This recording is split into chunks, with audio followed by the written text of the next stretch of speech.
Following the game's main plot and storyline, the final bosses, known as the Five Greatest Sins, were destined to destroy the entire empire.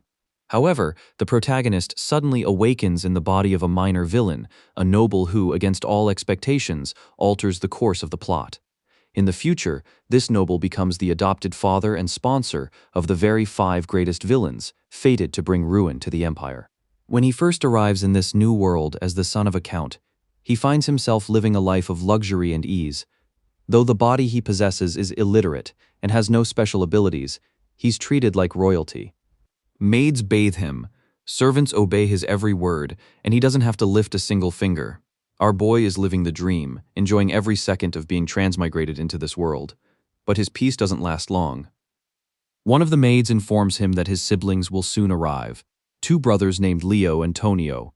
Hearing those names sends chills down his spine. He freezes, realizing with horror that he has become the son of Count Palacio. Panic strikes immediately. Memories flood his mind as he recalls a game called Psychelia. In this game, players create characters and navigate branching storylines, a role-playing game he used to play after long, exhausting 9-to-5 shifts.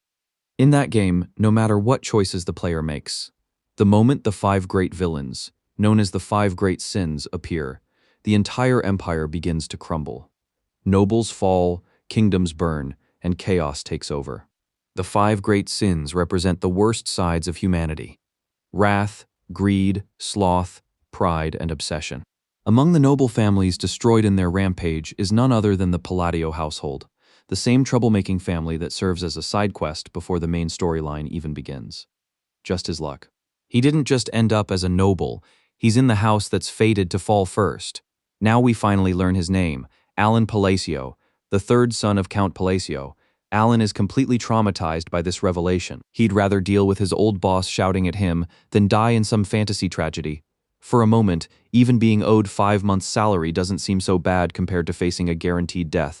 To make things worse, he doesn't have a system, cheat ability, or any special skill to help him. But then an idea strikes. Since he knows the entire storyline of the game, he can simply remove the root causes that lead to the Empire's downfall. For the sake of his own survival, Alan decides to reform the Five Great Sins before they become villains. Fortunately, at this point in time, the Five Sins are still just children. 2 months later, Alan is in his study going through reports. A mercenary named Evan enters and delivers his mission results. He rescued several children from an illegal human experimentation center and sent them to an orphanage as ordered. Alan nods in approval, but Evan seems confused. He hesitantly asks if his master really complimented him because Alan's face doesn't show it. Alan freezes for a moment before forcing an awkward smile, which honestly looks more terrifying than reassuring. Clearly, he still hasn't adjusted to the body of Alan Palacio. Evan awkwardly thanks him for the praise, though he looks creeped out.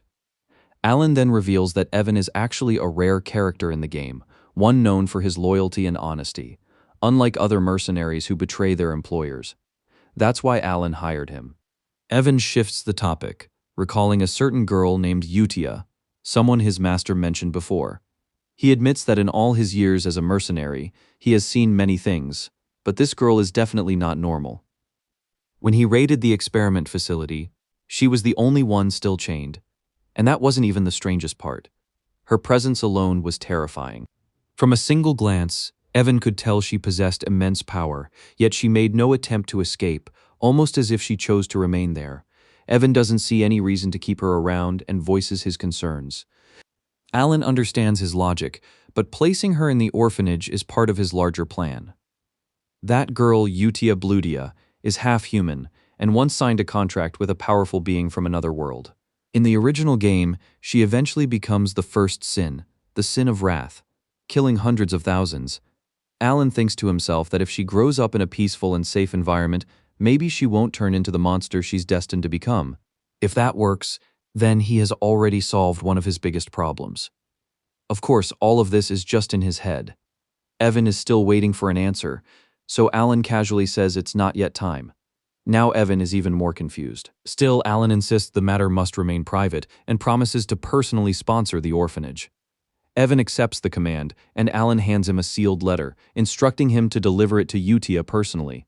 It's quite the achievement considering Alan couldn't even read when he first arrived in this world. Evan, understanding the importance, immediately departs.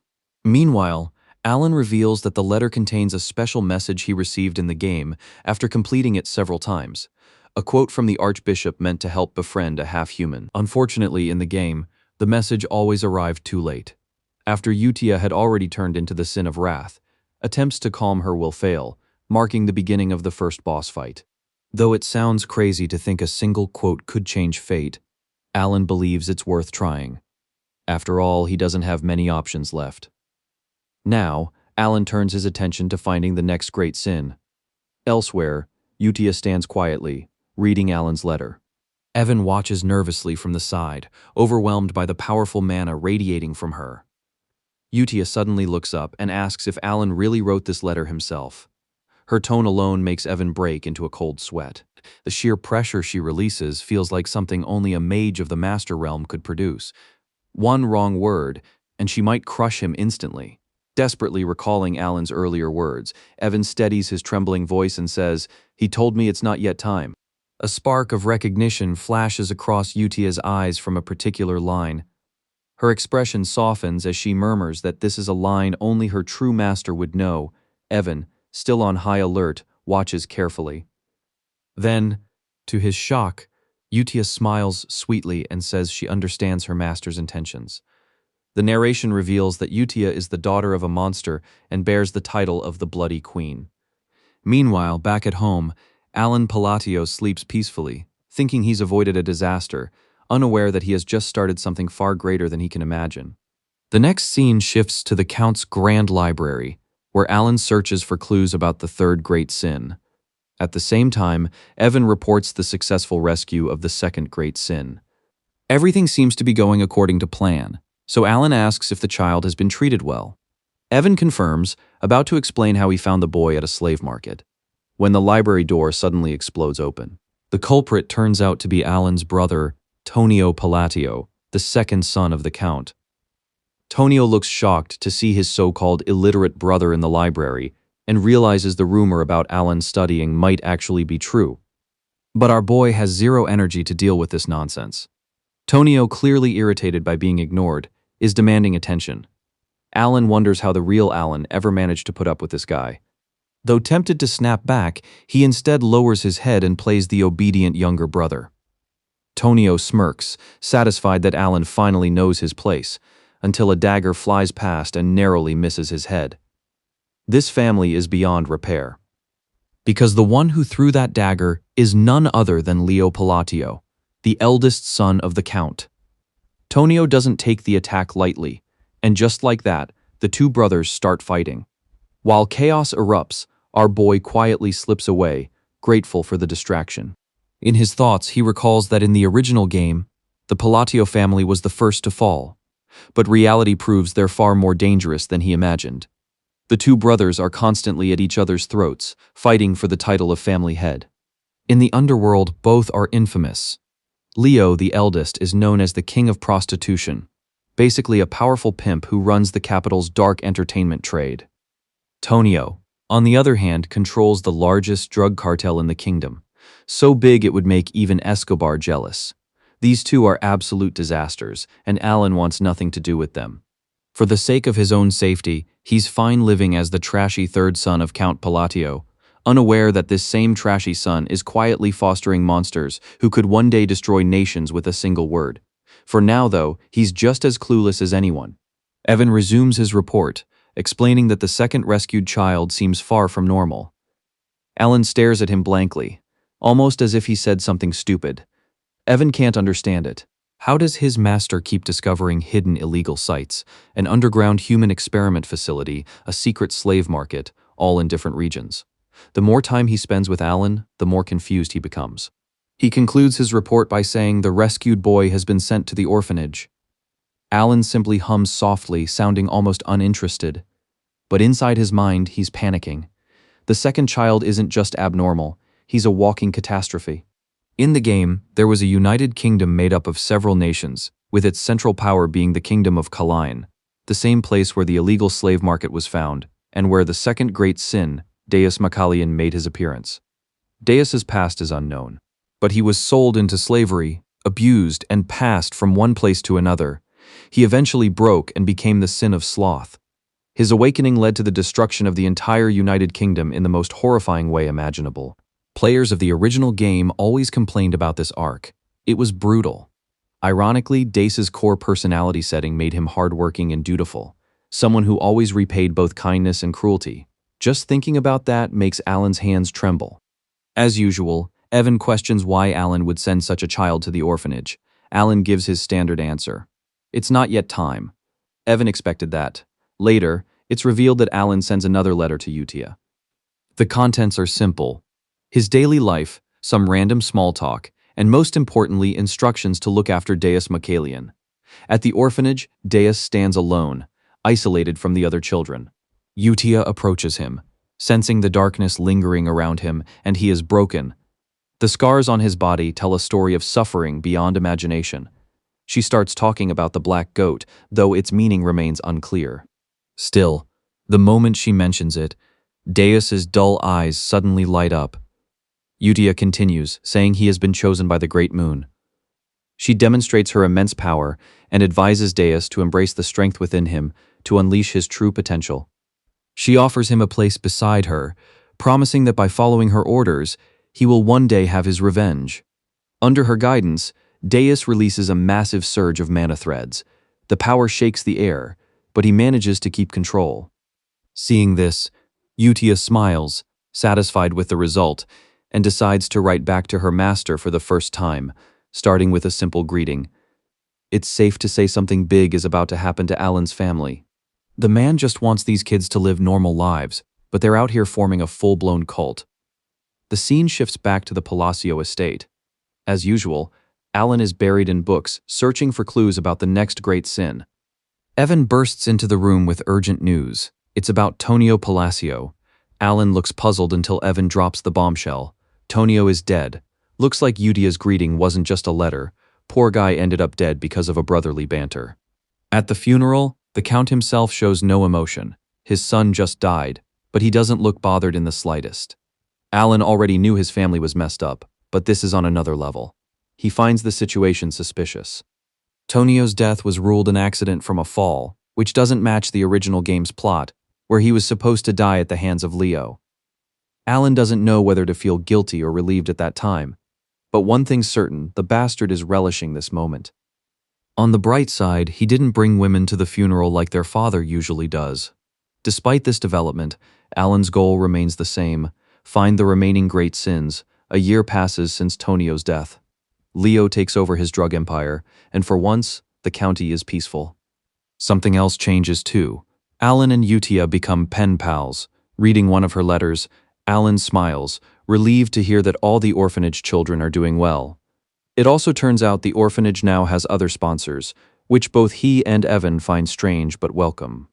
Then, while going through documents, Evan places his hand on one file and mentions a clue about the third great sin. Alan listens carefully, feeling a sense of relief. Everything seems to be going smoothly. He expects another peaceful evening. But then the scene cuts to an underground drug operation. Ever since Leo took over Tonio's trade, business has been booming, or so his subordinates claim. One man starts boasting about their profits, but stops mid-sentence as he notices dozens of corpses lying in pools of blood. The remaining men twitch violently, no longer in control of their bodies. One by one, they turn their weapons on themselves. Screams fill the underground chamber. From the shadows, Deus Macalian stands beside Utia Bludia. Now it's clear why Deus is considered a catastrophic level threat. He can kill thousands in a blink. Yet even he seems unsure, asking Utia the reason behind this slaughter. She simply asks if he feels pity. He shakes his head, saying these people deserved it for using others to make drugs.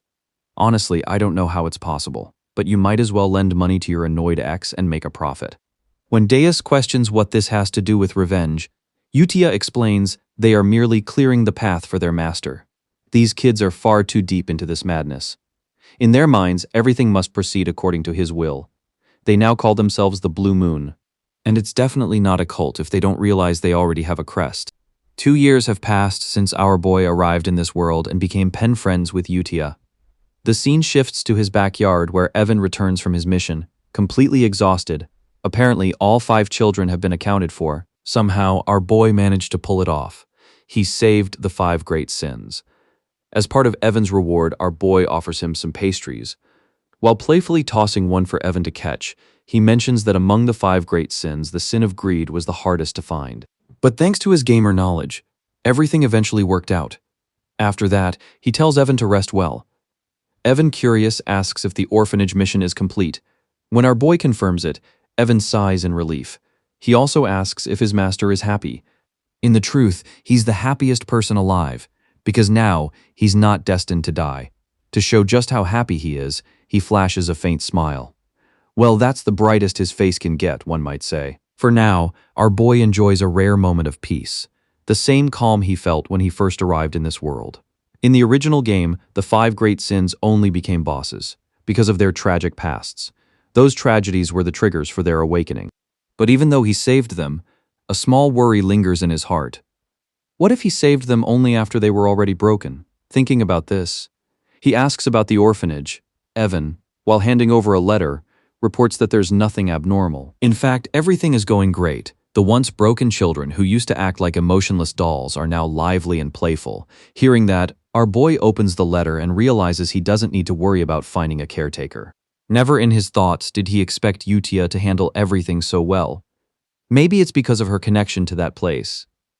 The letter is so detailed that he can almost picture the orphanage, a peaceful and cheerful place filled with laughter. He can't help but feel a little proud. What started as a small plan to gather 5 children has turned into a successful establishment. Seeing his good mood, Evan asks when his master plans to make his first visit, but our boy dodges the question. Visiting them never even crossed his mind.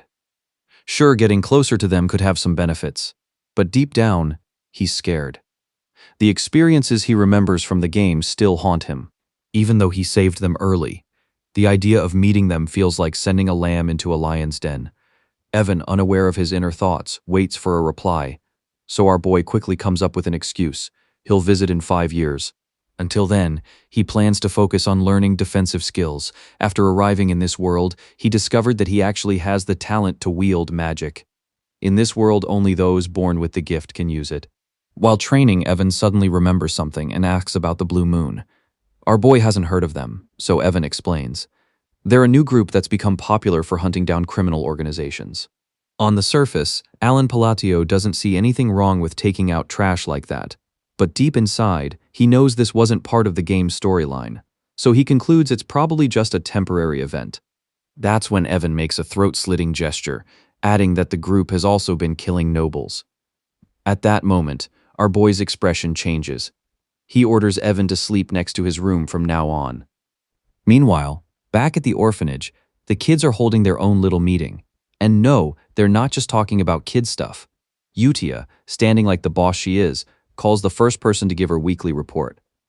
A blonde beast-human girl steps forward. She's the sin of pride, Seo Lang. Energetic as ever, she proudly reports that she handled everything herself. She even dealt with the heads of a slave market. They failed to guess her eye color, she says, with a grin that she wiped them out. Another girl joins in, this one's Rhine, the sin of greed. Seeing Seo Lang's carefree tone, she is concerned and hopes she cleaned up the scene properly. Then another voice speaks up, a boy reporting from the south. He explains that all the human lab experiments and the organization known as Avalon have been wiped out. He's Raiden, the sin of obsession. Together, these 5 kids make up Utia's special group, Blue Moon. It's safe to say these children have been completely brainwashed into playing Utia's little game, except there is nothing little about it. But during the meeting, one of them reports something that instantly pisses Utia. In her world, everything must be perfect for their master. She is officially a boss lady now. Macalian reports that during the southern raid with Raiden, they discovered that the head of Avalon was none other than the eldest son of Count Palacio, and that he's planning something dangerous. When she hears that Palacio plans to kill his father and poison their master, Utia freezes for a moment. They don't call her the sin of wrath and bloody queen for nothing. Her sudden shift in expression makes Seo Lang and Rhine tremble. And with that message, one thing becomes clear. Palacio is completely cooked. 2 years later, Count Palacio meets his end. Our boy attends the funeral. The autopsy says the Count died of cardiac arrest, though he knows that it was caused by drug abuse. During the ceremony, our boy overhears his brother talking about Blue Moon. Apparently, one of their bases was recently raided and destroyed. People have started taking the group seriously now. The funeral ends quickly. No one seems to truly mourn the Count. Amid the silence, Leo Palacio's eyes lock onto our boy. Meanwhile, Evan notices his master packing. Alan insists Evan comes along. He declares that they're leaving the estate immediately. As usual, Evan obeys, though he's confused. Alan simply tells him they're heading south, to Rodmill Village, a small place within the Palacio territory. They waste no time leaving the mansion. Leo, standing behind, silently watches their carriage depart. Once in Rodmill, our boy takes it easy, enjoying fried eggs and toast. His trusted attendant joins him for the home-cooked meal, unaware that in just 3 days they'll be returning to the mansion for Leo's funeral. The cause of death, a stab straight to the heart. Our boy tries to piece things together, wondering who could have killed his brother. When he brings it up with one of the servants, the poor man turns pale with fear and apologizes for even making eye contact. Alan finds the whole thing too strange and sudden. That's when Evan finally arrives with a report. Alan asks what he's found, and Evan's words are shocking. Apparently, everyone in the mansion believes Alan is the mastermind, the one who destroyed Leo's organization. Suddenly, the frantic behavior of the staff starts to make perfect sense. The scene shifts to the days before Count Leo Palacio's death. On the way to Rodmill, Evan questions why his young master chooses to head toward such a remote village, believing the city would have been a better choice. The boy dismisses the idea inwardly without hesitation. Rodmill is his final destination. Even after saving the great sins and preventing a future disaster, Rodmill remains the only place in the game not tied to the main story. Plus, his family already owns a villa there. In short, it's the perfect hideout. Peaceful, secluded, and ideal for a noble who just wants to rest. When he gives his usual vague reply, Evan isn't surprised, just mildly irritated. The boy's habit of brushing things off so casually always gets under his skin. With a resigned sigh, Evan decides to keep quiet for the rest of the journey, sulking like a child denied his favorite toy. Meanwhile, back at the estate, Count Leo watches their carriage roll away from the balcony. For a long time, he has contemplated killing the boy. Yet even before he could put his plan into motion, our boy left first, abandoning the family mansion as if he had no interest in becoming the head at all. Leo's unease grows. Perhaps it's because of the situation in Avalon and the mysterious Blue Moon incident. Still, to make sure the boy has no hidden agenda, he orders his carriage to be followed. His right-hand man, Alman, then asks if he truly intends to kill the young master. The question catches Leo off guard. Alman has never questioned him before. His tone, calm yet defiant, sounds more like a complaint than curiosity. Annoyed, Leo snaps back, telling him to just follow the order. But before he can finish speaking, Alman drives his sword straight into Leo's chest. Gritting his teeth in pain, Leo demands to know why Alman betrayed him. The man only scoffs, saying he's been waiting for this moment for 2 years. The truth hits hard. Alman's real name is Hidan, a member of the Blue Moon who infiltrated Leo's side long ago. Hidden explains that anyone who dares harm their great moon, our boy, must die. Apparently, members of Blue Moon are free to act on their own, once our boy's life is in danger. Also, it seems this so-called kid cult has grown far beyond expectation, drawing more followers into its cause. Still, Hedon complains that being close to Leo was almost unbearable. He had to endure 2 full years before he could even speak of killing our boy. Leo, bleeding and furious, sneers that his men won't let Hidan escape, but Hidan just laughs and reveals the final blow. Apparently, they took their time slowly eradicating Avalon, carefully dismantling it piece by piece.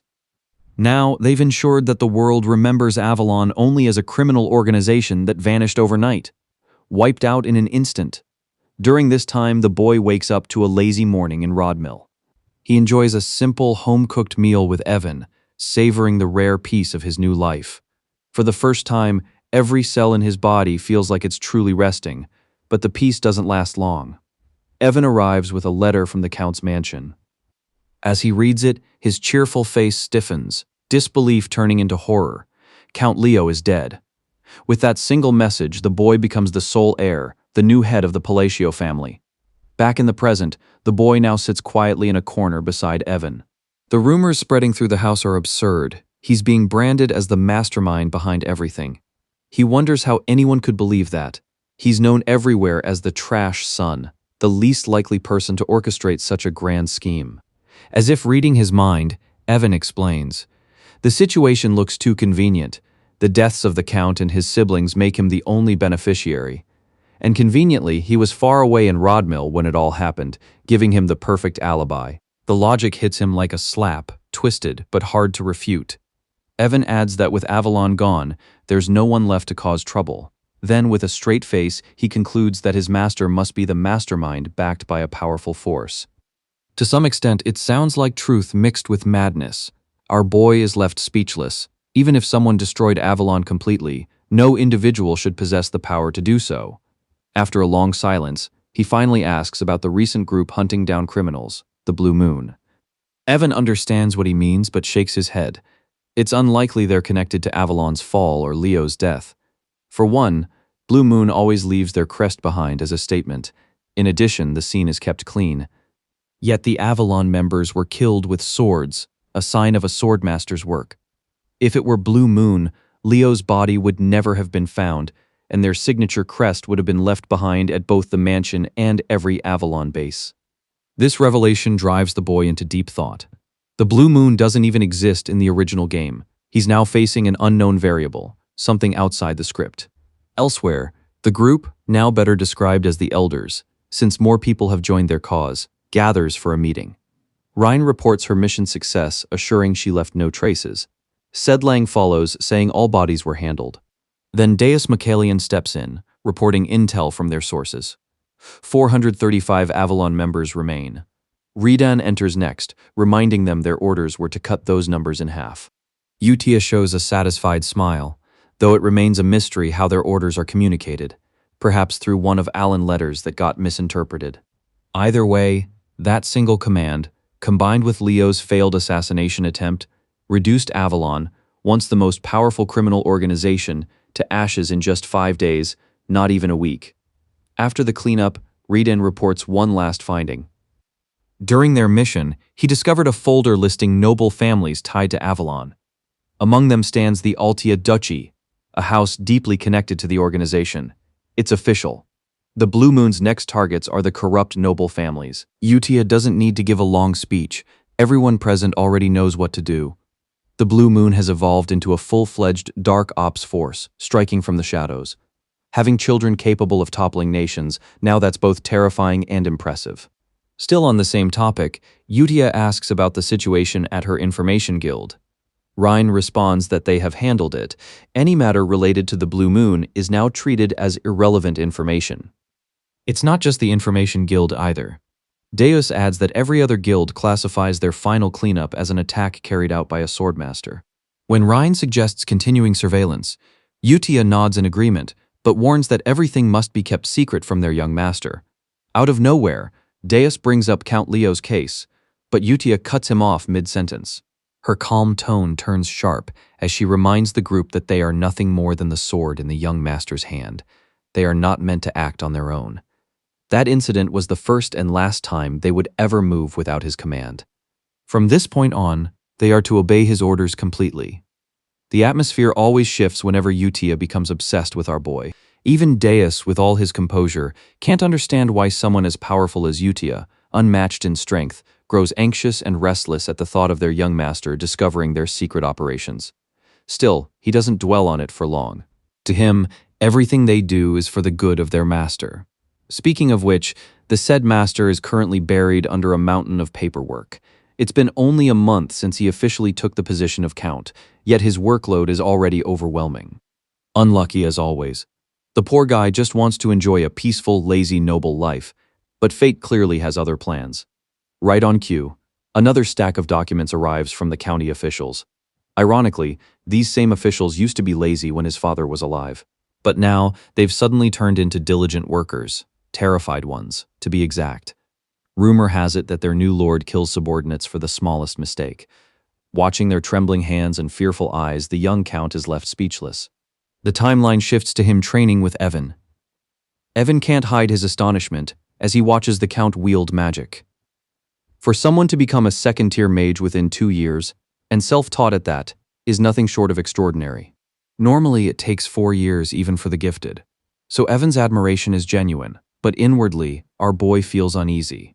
He explains that he's been practicing defensive magic, which requires precise mana control. In theory, it shouldn't be too difficult. Yet when he first arrived in this world, he was shocked to discover that even Alan could use magic. At first, he was thrilled by the idea of summoning lightning from thin air. But that excitement faded fast, once he realized how limited his power truly was. His mana hole, the core of one's magical capacity, was abnormally small.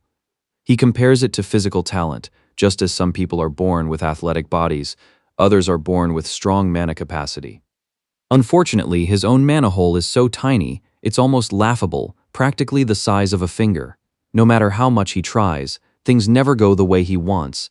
As he sinks into thought, Evan breaks the silence, mentioning that they've been invited to a noble ball. He looks surprised, but before he can react, the scene transitions to the ball itself. Making a grand entrance alongside Evan, he views the event as a perfect opportunity to build connections with the nobles. After all, he'll soon be officially recognized as the Count, and a good reputation is vital for peace. Determined to give it his best, he steels himself for the challenge. Unfortunately, things go downhill fast. The nobles treat him like a walking plague, avoiding him at every turn. Evan tries to reassure him, saying the reaction was expected. After all, the Palacio name no longer carries dignity. Once respected, the family is now seen as the black sheep of the East. Our boy admits he already anticipated this and came prepared. His plan was simple: fix his reputation using his charm and communication skills.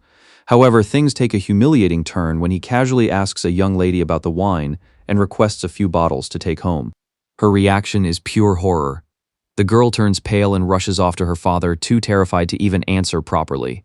He tries to stop her, but it's too late. The damage is done. What was supposed to be a harmless conversation now makes him look like an even bigger scoundrel than his infamous brothers. As always, Evan steps in with words of comfort. But after several failed attempts to socialize, our boy gives up.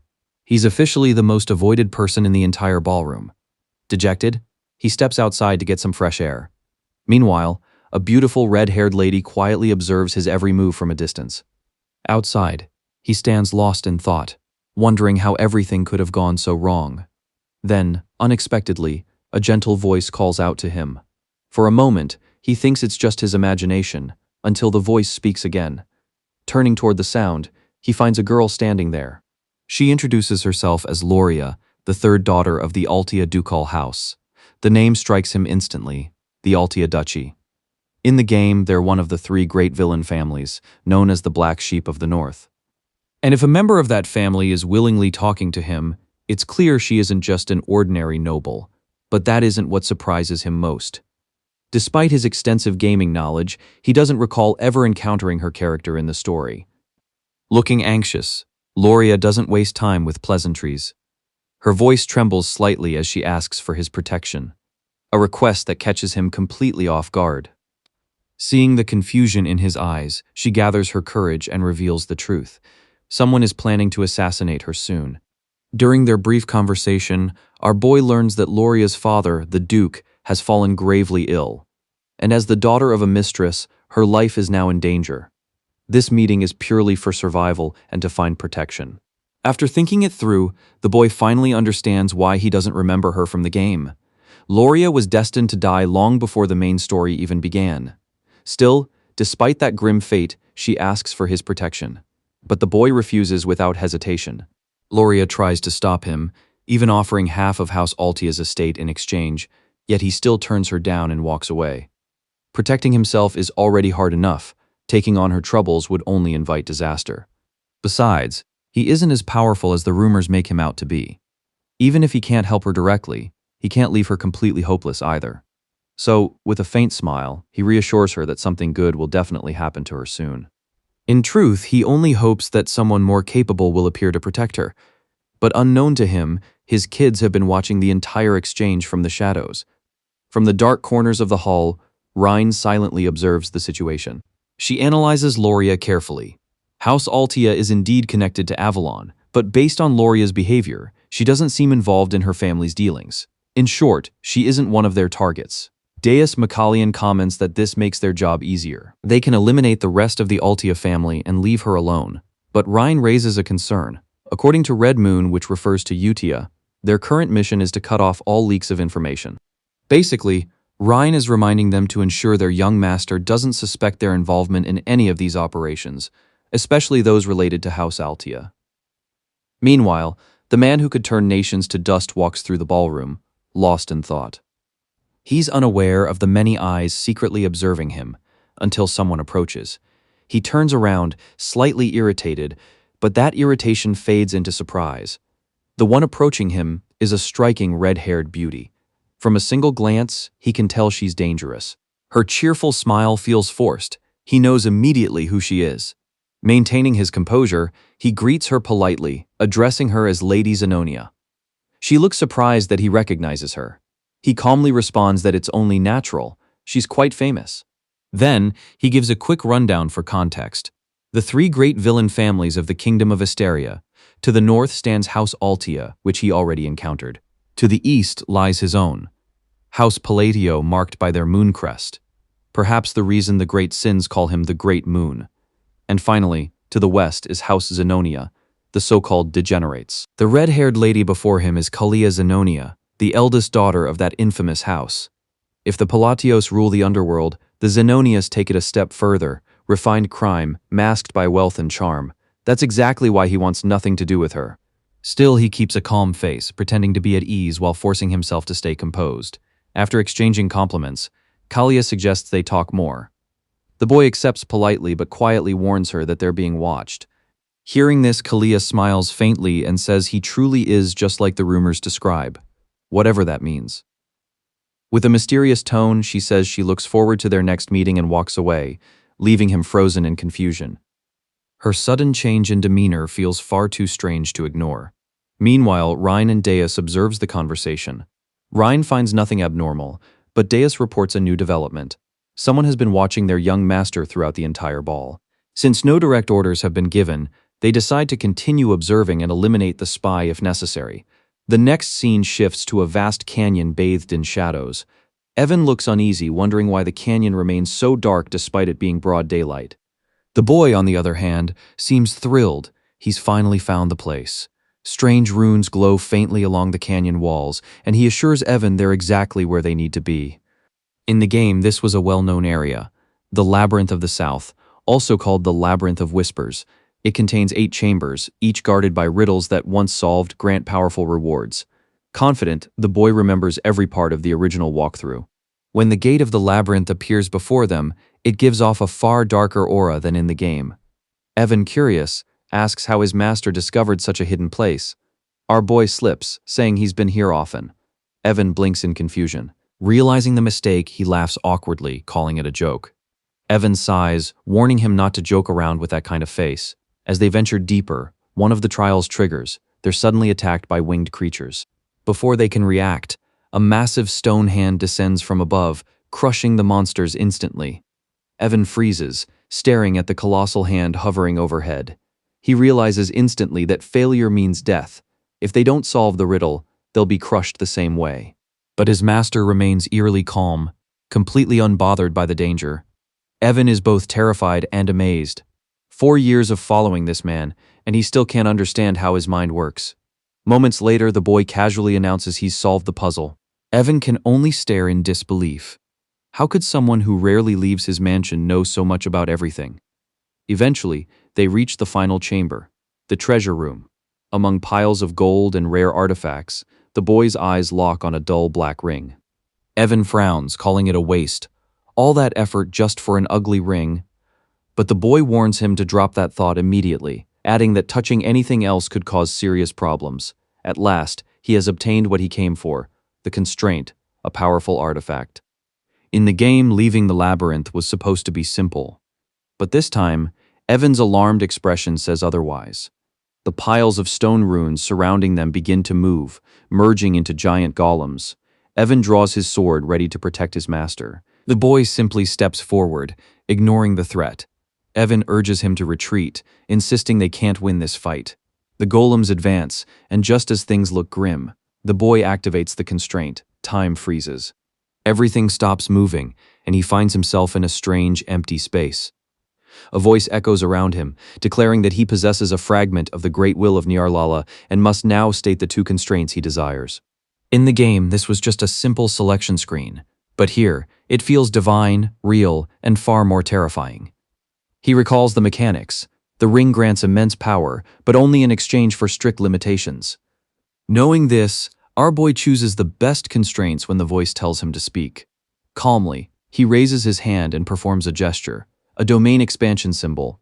His first constraint in every spellcasting, the seal of Babylonia must be required. The voice asks what he seeks in return. He replies, the power to twist reality and the laws of the world, just a little. The first constraint is granted. The being then asks for his second. This time, he performs a different hand sign. In all future spellcasting, only the sacred words of Babylonia may be spoken. Again, the voice asks for his intent. He repeats the same, to gain the power to bend the rules of reality. The space falls silent. The being pauses, as if processing his choice. The boy grows nervous, wondering if he's made a mistake. After all, he followed the exact steps from the game. He knows that choosing seals and sacred words enhances magic exponentially. Having played through this scenario countless times, he's certain it will work. Finally, the being accepts both constraints. Then, unexpectedly, it acknowledges him, calling him the one who understands the secrets of the forgotten god. It praises him for carrying their will and blesses him as their chosen inheritor. The boy stands frozen in shock. None of this ever happened in the game. As the ring fades from his hand, he realizes the constraints were truly accepted. The voice leaves with final words. It will always watch him, the inheritor of its will. Time begins. Evan rushes forward, trying to stop him, unaware that his master has just reached enlightenment, awakening the power of a god. Ignoring Evan's panic, the boy raises his hand. A small sphere of lightning flickers in his palm. It's the best he can do with his limited mana hole. But now, it's the perfect time to test his new constraint and discover the price it demands. Following the spellcasting, our boy layers 4 magical incantations into his cast. The first is Refraction, which alters the shape of the small lightning orb. The second word, Rebound, amplifies the power of the lightning itself. The third, Blue Light, shifts its intensity and hue, and the last, Linear Diffraction, compresses its form into a focused beam. Then comes the moment of truth. With the precision of Gojo's signature hand sign, he activates the spell. In an instant, a blinding surge of blue lightning bursts forth. Evan's jaw practically hits the ground as the entire canyon lights up like Judgment Day. The golems are struck by what looks like divine punishment, lightning tribulations raining from above until every single one of them crumbles. When the storm settles, the canyon looks exactly as it did before, eerily calm. Evan breaks into a cold sweat, trembling in disbelief, while our boy maintains his usual calm expression as if nothing extraordinary just happened. As they leave, the ever-curious Evan can't hold back and asks if his master was intentionally hiding his strength. Our boy casually denies it. Evan admits that in his 15 years as a mercenary, he has never witnessed anything like that. He even questions if his master is truly a second-tier mage.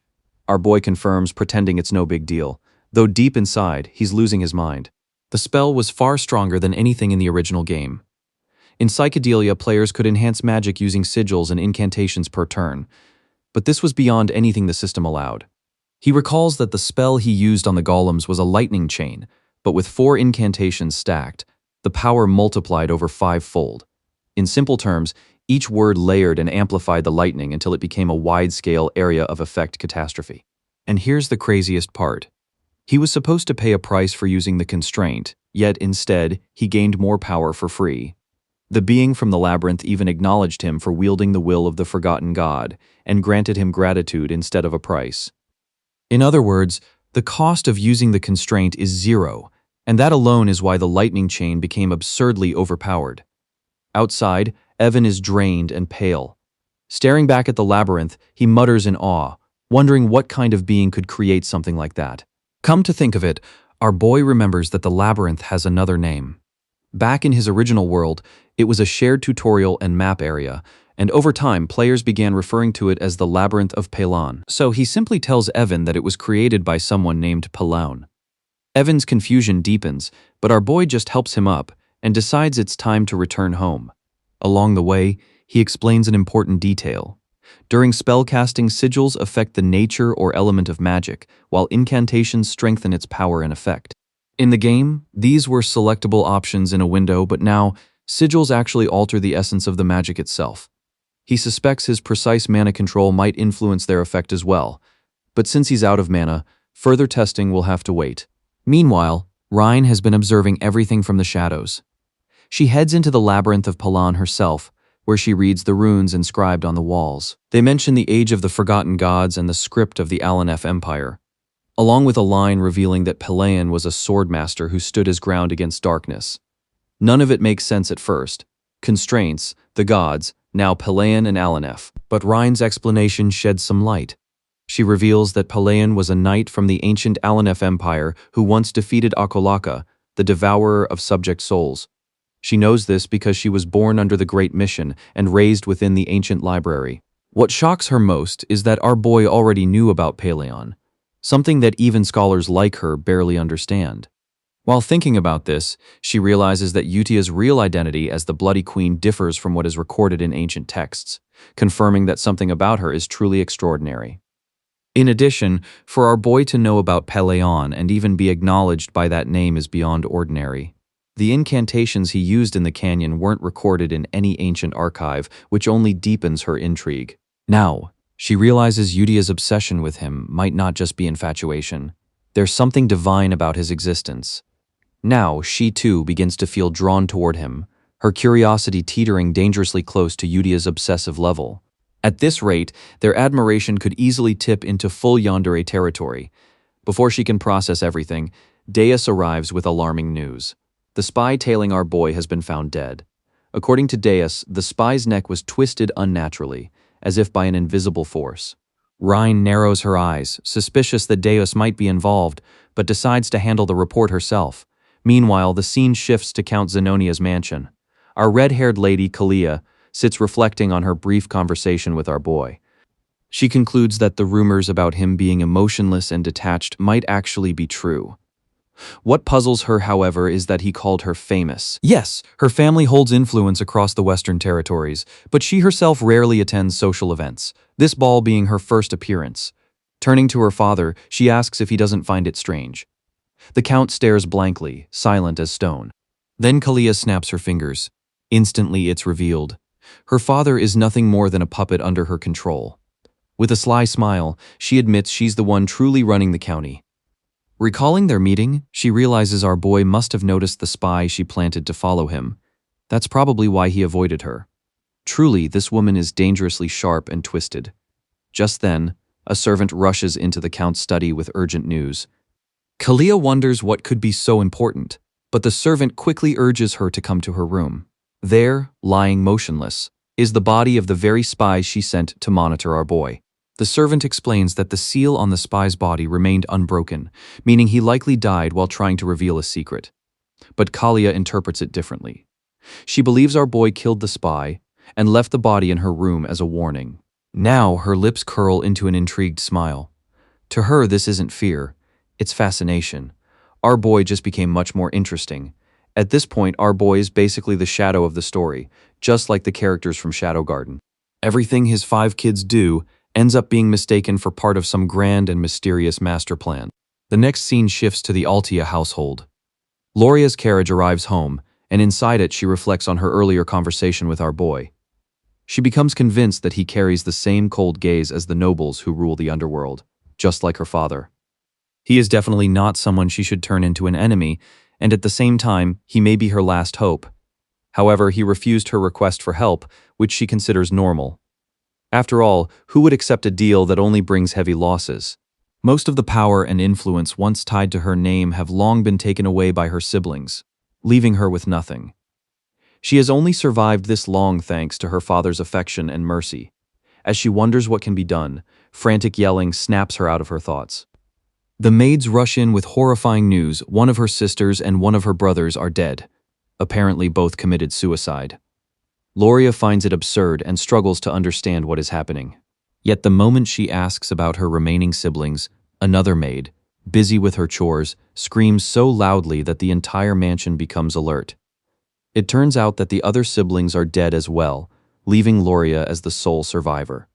The narrative then shows a glimpse of the near future. Our boy writes a letter to Utia, and as usual, she assumes it contains one of his instructions. She isn't the only one. Each of the great sins receives a personalized letter from him. The contents and the so-called orders are something to be revealed later. The story abruptly returns to the Utia manor. Lauria is still processing everything. Meanwhile, the one responsible for orchestrating the entire massacre is already leaving the estate. It is Raiden, apparently. Cleansing the Utia family was his primary mission. Back inside, Lauria continues reeling from the shock of losing all her siblings. A dangerous realization flashes through her mind. She believes the entire situation has something to do with our boy, and at that exact moment, the scene shows him smiling reassuringly.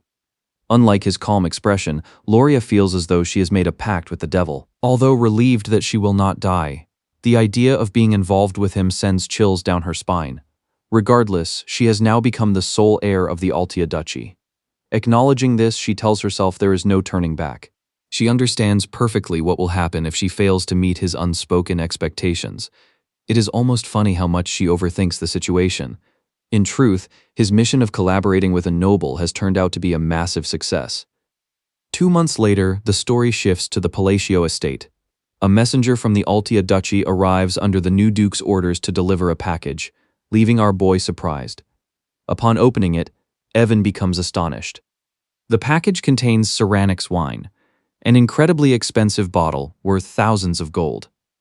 Evan never imagined he would ever see one. Along with the wine comes a handwritten note from Lauria. Our boy momentarily feels bad for not helping her and becomes confused about why she sent such an extravagant gift.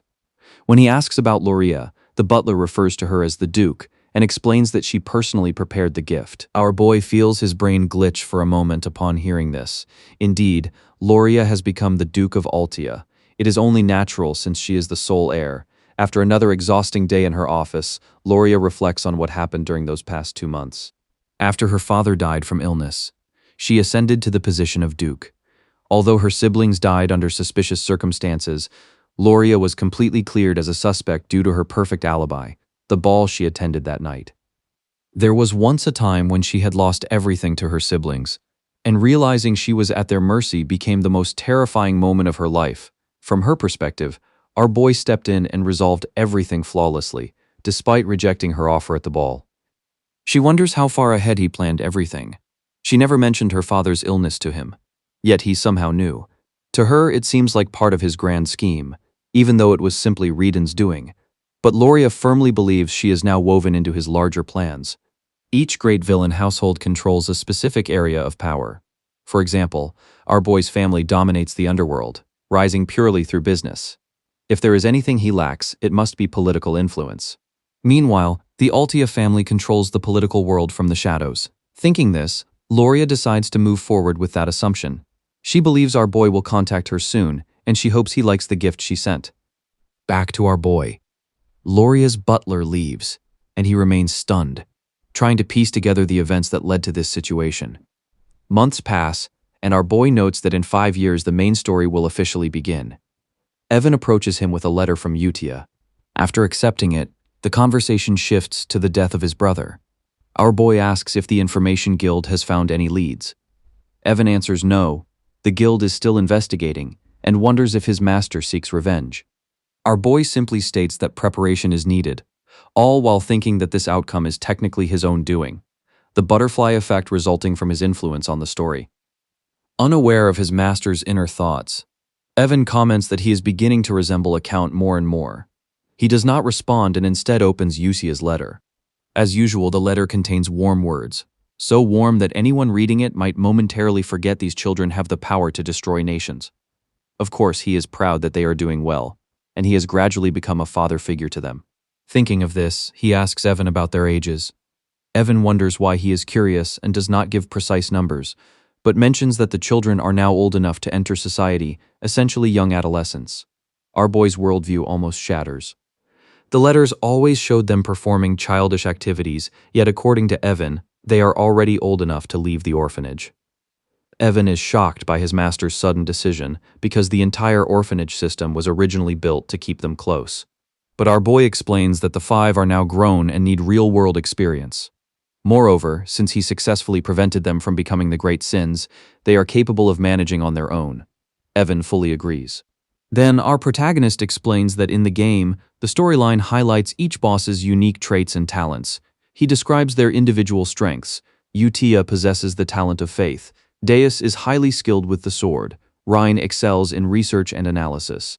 Seo Lang specializes in hand-to-hand and close-quarters combat. Raiden demonstrates exceptional leadership. He's essentially a natural-born leader. He plans to guide each of them along the right path to maximize their potential. Using his game knowledge once again, he writes personalized letters for all 5, detailing what they must do and where they must go. By late noon, he finally completes all instructions. Evan departs immediately to deliver them, and our boy begins considering giving him a bonus if everything proceeds smoothly. The next chapter opens with our boy's kids receiving their personalized letters. Each of them reacts in their own unique way after getting the envelope. Before anyone opens theirs, Utia speaks up and suggests they should first read all of his previous letters. Seo Lang asks why, knowing that only Utia usually reads them. Utia answers confidently, assuming this was our boy's intention from the start. The group begins reading one of the old letters. They all blink in confusion. Seo Lang takes the initiative, asking if these were really orders. Rein adds that the letter looks plain, more like casual small talk than instructions.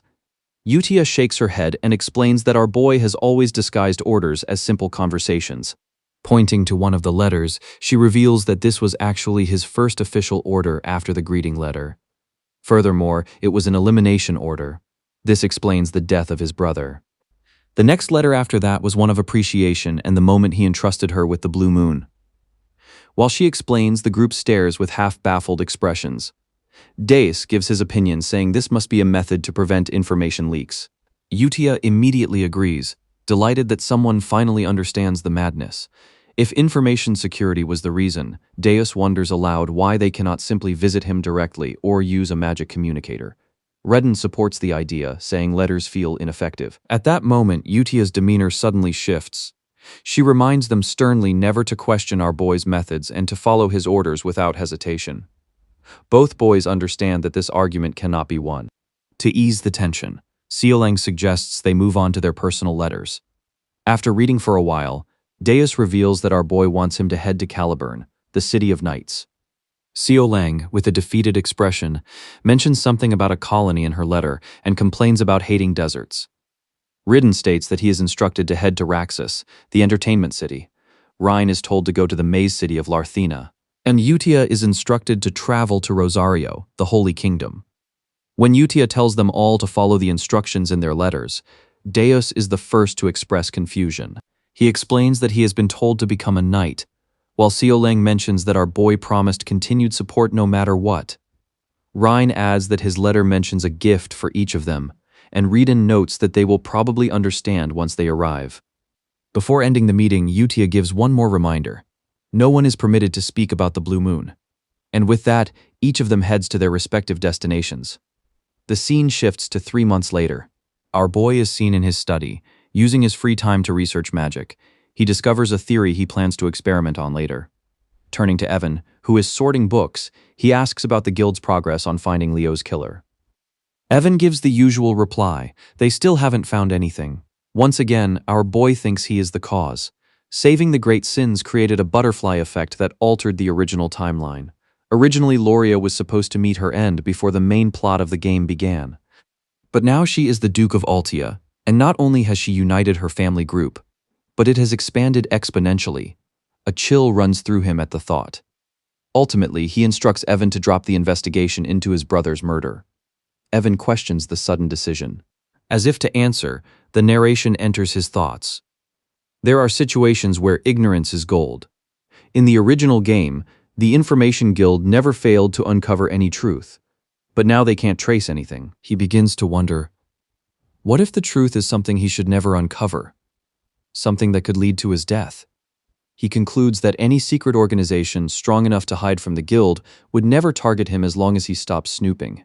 With that, he tells Evan to handle the matter. Knowing the type of person his master is, Evan accepts without further questions, right on cue. Evan remembers something exciting. Apparently, Deus has recently become a knight in Caliburn. Our boy is mildly surprised. He knew Deus had talent, but this was faster than expected. The timeline jumps another 6 months. This time, Evan reports that Deus has already formed his own knight order. For someone to achieve this, he must at least be a sword expert or higher. Considering he became a knight just 3 months earlier, the achievement is unbelievable. Evan nods, adding that people are talking about him everywhere and predicting he will become the 5th Knight Master in less than 10 years. A Knight Master is also referred to as a Sword of Caliburn. The storyline jumps again, another 6 months later. It has officially been a year since the kids left the orphanage, and our boy has grown accustomed to his duties as Count. Once more, Evan brings astonishing news. Deus has finally become a Master Knight, the 5th Knight Master. It has only been a year since the boy first picked up a sword, and now he is a master. Our boy asks a strange question, wondering if only a sword master can become a master knight. In the game, a sword master is someone who surpasses the aura blade and unlocks a unique ability called derivation. To clarify, he asks if Deus is a sword master. Evan reveals that Deus is indeed a sword master, but he has not created his derivation yet. Let's just call it a transition sword master. Despite this, Caliburn granted him the title. Not only did he defeat the 4th sword in a duel, but Caliburn had also lost a Master Knight in a recent battle against the Northern Barbarians. Today marks 10 years since that war began. As for unlocking derivation, Evan explains that sensing and moving mana properly could take around 15 years. In other words, it will take time. Reinhardt, the strongest figure, achieved it at age 32 and became the youngest swordmaster in history. Our boy knows Reinhardt well. He is a major character introduced during the main storyline. According to the game's storyline, Reinhardt uses all his strength and talent to become a swordmaster after 20 years. Considering all this, Deus becoming a swordmaster so early makes sense. He is clearly a monstrous genius, a once-in-a-lifetime prodigy. The thought excites our boy. Having a future swordmaster on his side is comforting, but the excitement fades quickly. It has been a year, and only Utia has sent a response. Her letters include updates about the rest of the group. It is good they are staying somewhat connected, even if he feels slightly disappointed that none of them personally thanked him for their gifts. He quickly reminds himself that gratitude doesn't matter. What truly matters is that none of them became the great sins who would eventually destroy the Empire. As long as his kids are doing well, there is nothing to worry about. The scene shifts to the majestic capital of Caliburn in the Kirtham district, reserved for high nobility. Among its many grand structures is the estate of the illustrious Solar Knights. Knights can be seen training hard. Observing them is none other than Deus Makelian, now the captain of the Solar Eclipse Knights and the youngest Master Knight. Just then, he catches sight of a small figure. A young girl, who turns out to be his sister. Indeed, Deus has a sister. To explain this, the narrative begins revealing his hidden backstory, one unknown to players and even to our boy. It begins on the day he lost everything to what he calls the Black Things. We're going with that since he doesn't even know the origin. After losing his parents and his sister, all that remained was uncontrollable rage. Even when our boy saved him, Deus felt it was not enough to earn loyalty. He followed him only because Utia promised that he would get revenge with his own hands. This led him into dangerous missions, where he eventually gained the strength to face the Black Things again. But he stopped caring about himself. Then, one day, he received a personal letter. Inside, it was information about an inn located in the southern part of Caliburn. Although hesitant, Deus decided to visit. He never expected fortune to strike. The girl he found there was his long-lost sister. The joy on his face made it seem as though he finally learned how to breathe again after years of suffocating. After Deus reunites with his long-lost sister, he asks what happened during their years of separation. Siley first serves her brother tea before recounting the events that followed after they were torn apart by those black creatures. After losing her brother, she found herself locked in a dark room, waiting endlessly for her turn. Eventually, the day came when she was meant to be killed. However, something happened at the last moment. The details remain unclear, but Siley explains that she somehow escaped toward the light. Her freedom didn't last. Within a few years, she was captured again and sold into slavery. That unfortunate fate led her to meet Evan, who eventually saved her. Afterward, she received care from our boy. He even wrote her a letter promising to send medicine and provide support under his own name. Deus stares at the letter in shock, but Siley is simply grateful that she encountered someone like our boy at the perfect time. Deus's expression makes it obvious that he never mentioned anything about his sister to anyone, so the surprise on his face is only natural. While thinking this over, he remembers Utia knowing he was captured by the black goat during their first meeting. Perhaps the black goat is the same as the black creature Siley described. He also recalls Utia saying that our boy knows everything. Thinking along these lines, Deus's expression shifts into one of sudden realization as he begins piecing things together. The anxiety Utia always showed whenever the topic involved our boy. Our boy's actions during the audience with Lauria at the ball, looking back, it all makes sense. It seems our boy already knew everything in advance, and the reassurance he gave Lauria was merely a subtle hint. Siley calls out to Deus, pulling him from his thoughts. He gently pats her head, signaling that he was simply lost in thought. There is one thing he must keep in mind. He must act carefully and never move without our boy's orders. He has decided he will become the sword in our boy's hands. As Siley continues serving her brother, Deus reflects. Once he cared little for living and thought only of revenge. Yet now his sister stands before him, the survival of his only family, a gift from our boy greater than any blessing. He remembers Utia saying they would one day understand why she followed our boy. It is clear now that she wasn't being fanatical or blindly devoted. Regardless, Deus swears to repay this kindness. Since our boy wants him to become a knight, he vows to rise to the rank of Master Knight. He even plans to create his own legion composed solely of the best swordsmen. After this long emotional journey, the timeline shifts to the present. Deus's direct subordinate reports that preparations are complete. Deus walks to the area where his legion awaits. He is preparing to depart on his first campaign, the stepping stone for the Solar Eclipse Order. He cares little about the difficulty ahead. One day he will repay the kindness of his master. For now, he simply follows the path of the blue moon. For context, this expedition involves a battle against the northern barbarians. Deus leads his legion deep into the snowy region. Meanwhile, the scene shifts to our boy. He is thinking about his kids, convinced they must be living their best lives. If there were an award for the most ignorant father, he would undoubtedly take first place. A gentle breeze scatters his papers. He catches small notes, his research findings. As we already know, he began researching further, after achieving the constraints and using them in the labyrinth. He now reveals the things he has discovered.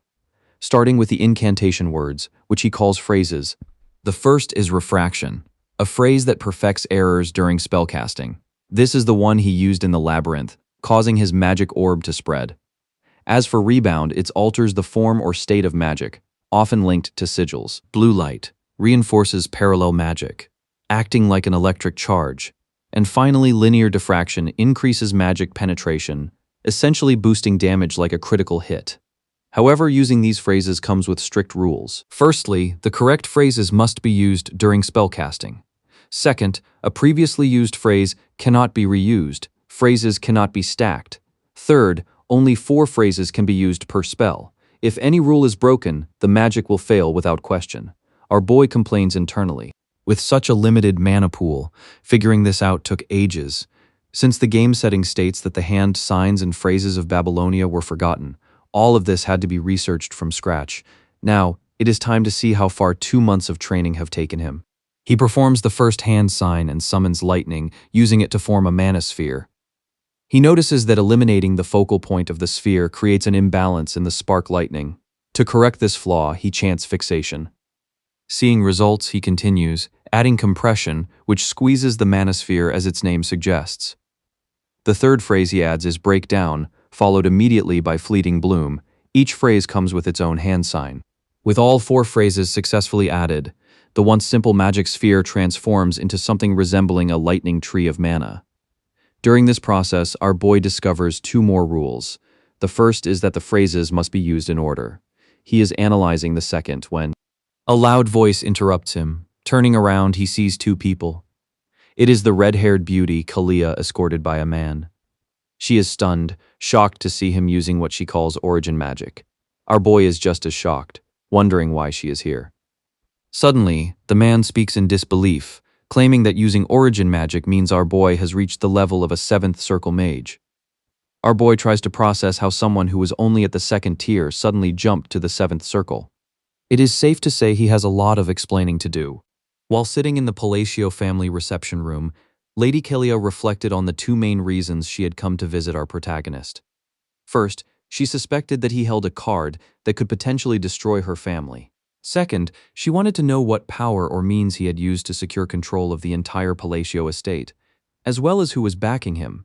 In essence, coming to the estate was a crucial move. However, Kalia couldn't understand why the man following her looked shaken to the core. The man, Bianchel, happened to be a fifth-rank mage, though his huge ego had never done him any good.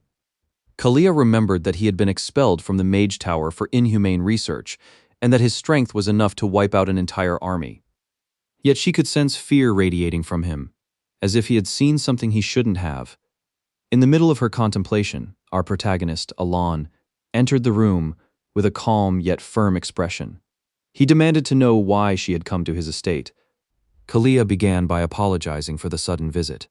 She added that wandering around the estate had been improper, but Elban interrupted, saying he wanted to make something clear. He explained that the magic she and Bianchel had just witnessed wasn't origin magic. He also informed them that he was a low-tier mage. To their shock, Elban could tell Bianchel was a mage without even asking. Our protagonist intended to clear up the misunderstanding. However, Kalia and Bianchel interpreted his words as a warning to keep the matter to themselves. Trembling, Bianchel agreed in a stuttering voice. Meanwhile, Kalia was stunned that the arrogant mage addressed our protagonist using honorifics. Elban nodded, pleased that the misunderstanding had been cleared up, and steered the conversation back to the reason Kalia had visited him. Of course, she couldn't possibly tell him her true intentions, so she made an excuse, saying she was in the area for business and decided to stop by. When Elban asked whether there was a matter she needed to discuss, she replied in the negative. Hearing this, Elban said that if that was all, he had matters to attend to and regretted not having the time to chat. In response, Kalia thanked him for his audience and decided to leave immediately. But before she could go, Elban suggested she visit someone, since she seemed to have itchy feet. That person was Duke Utia, because Elban had a feeling the two ladies would get along quite well. Lady Kalia sensed something off, but she remained calm and accepted the suggestion. And just like that, she and the mage left the Count's estate. Seeing this, Evan raised a concern about Lady Zenonia and such a visit, but our boy was clueless. At the same time, he found it troublesome, simply because he feared the spread of rumors that he could use origin magic, which would lead to nobles constantly seeking him out. As for suggesting that Kalia visit Utia, he considered it impossible in practice, because there was no reason for Kalia to approach her rival. In simple words, he did it to avoid attention and, perhaps, continue his peaceful life. Meanwhile, in Kalia's carriage, they discussed our protagonist.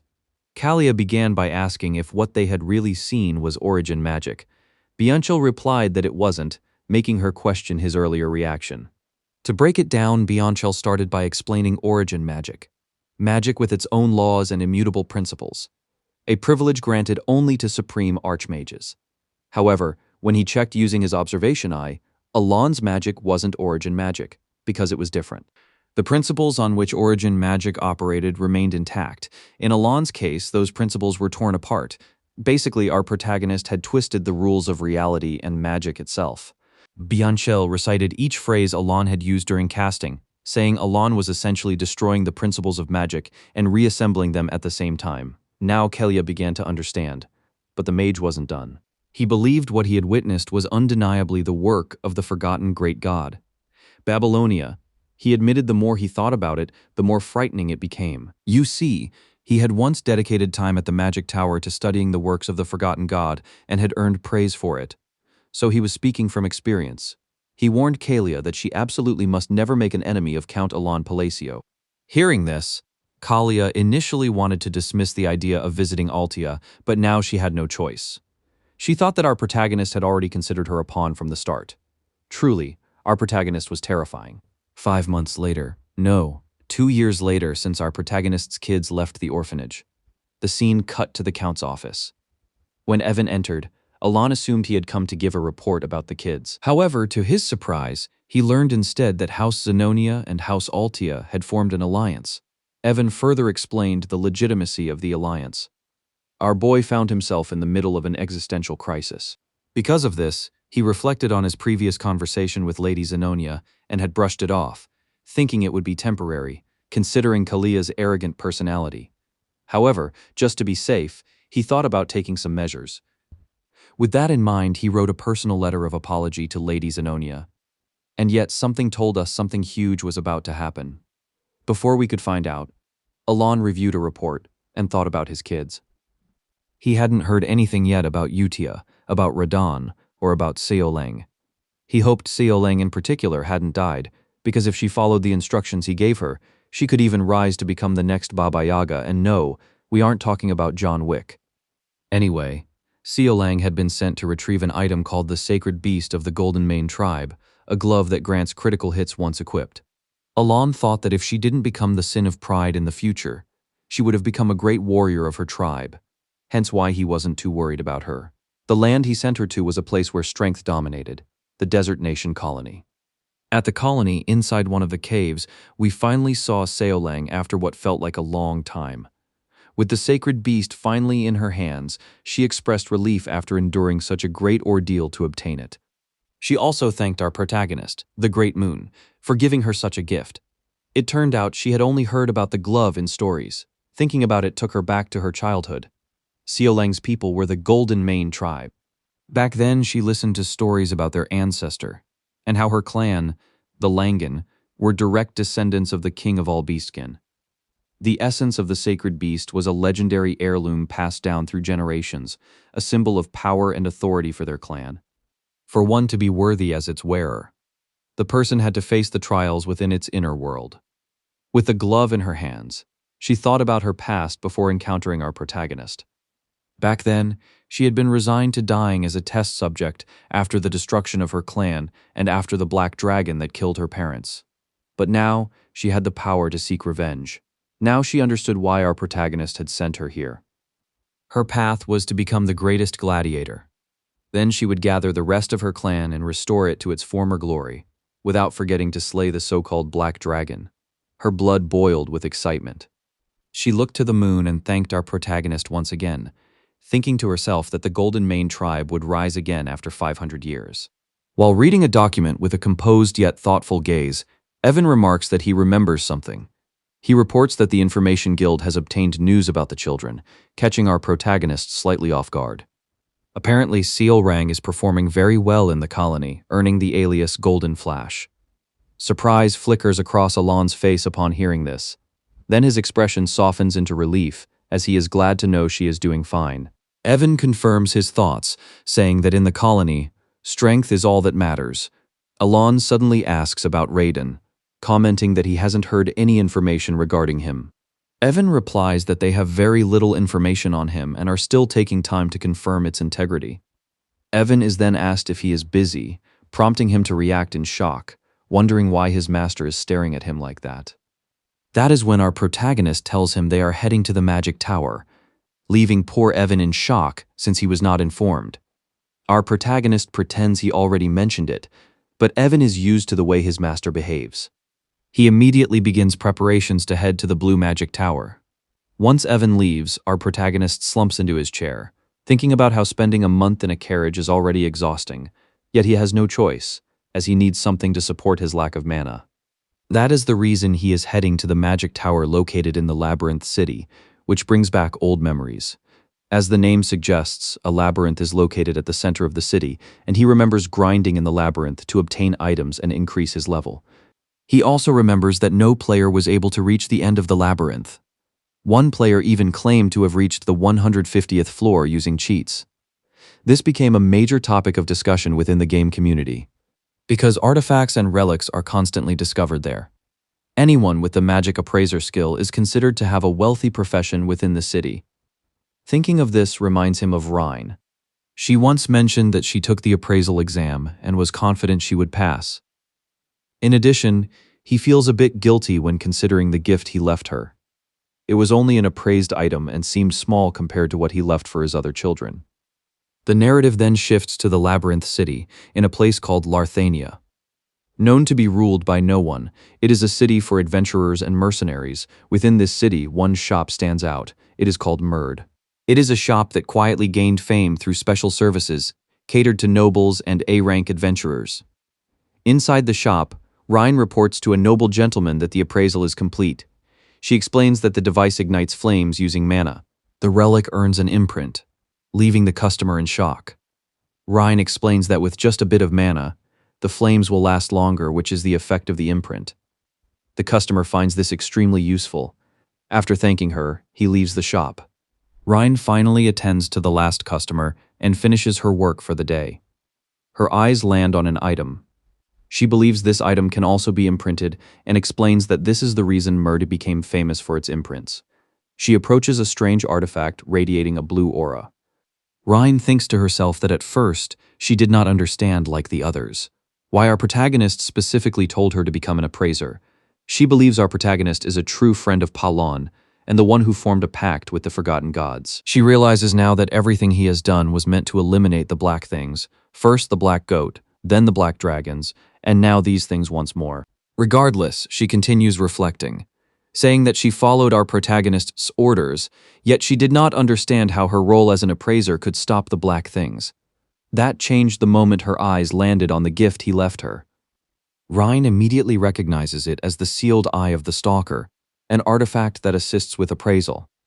She is already familiar with this item, as it comes from the Library of Eternity.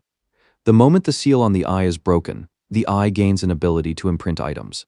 Rein explains the mechanism. By offering a relic or item, the eye imprints it. By doing so, the imprinted relic's ability increases, while the eye absorbs something from the item offered. However, the eye only reacts to certain items within a high-tier mana threshold. If an item below the required value is offered, it rejects the imprint and resets to 0, meaning all imprints during that time are lost. To Rein, this is the best gift anyone could offer her, especially considering she was born with the Library of Eternity. She declares that everything they do is for our protagonist, their great moon.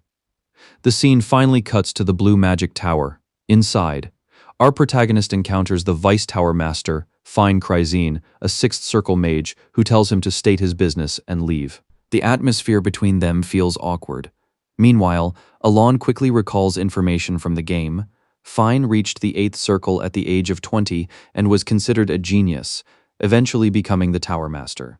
As for the Magic Tower, Elban explains that these people monopolize resources and goods, granting them status equal to nobles. In simple terms, this explains why the woman is acting like a spoiled brat. Still, Elban formally introduces himself as a count. However, Fine Kryzine shows little interest in his title, let alone his mention of the time gate.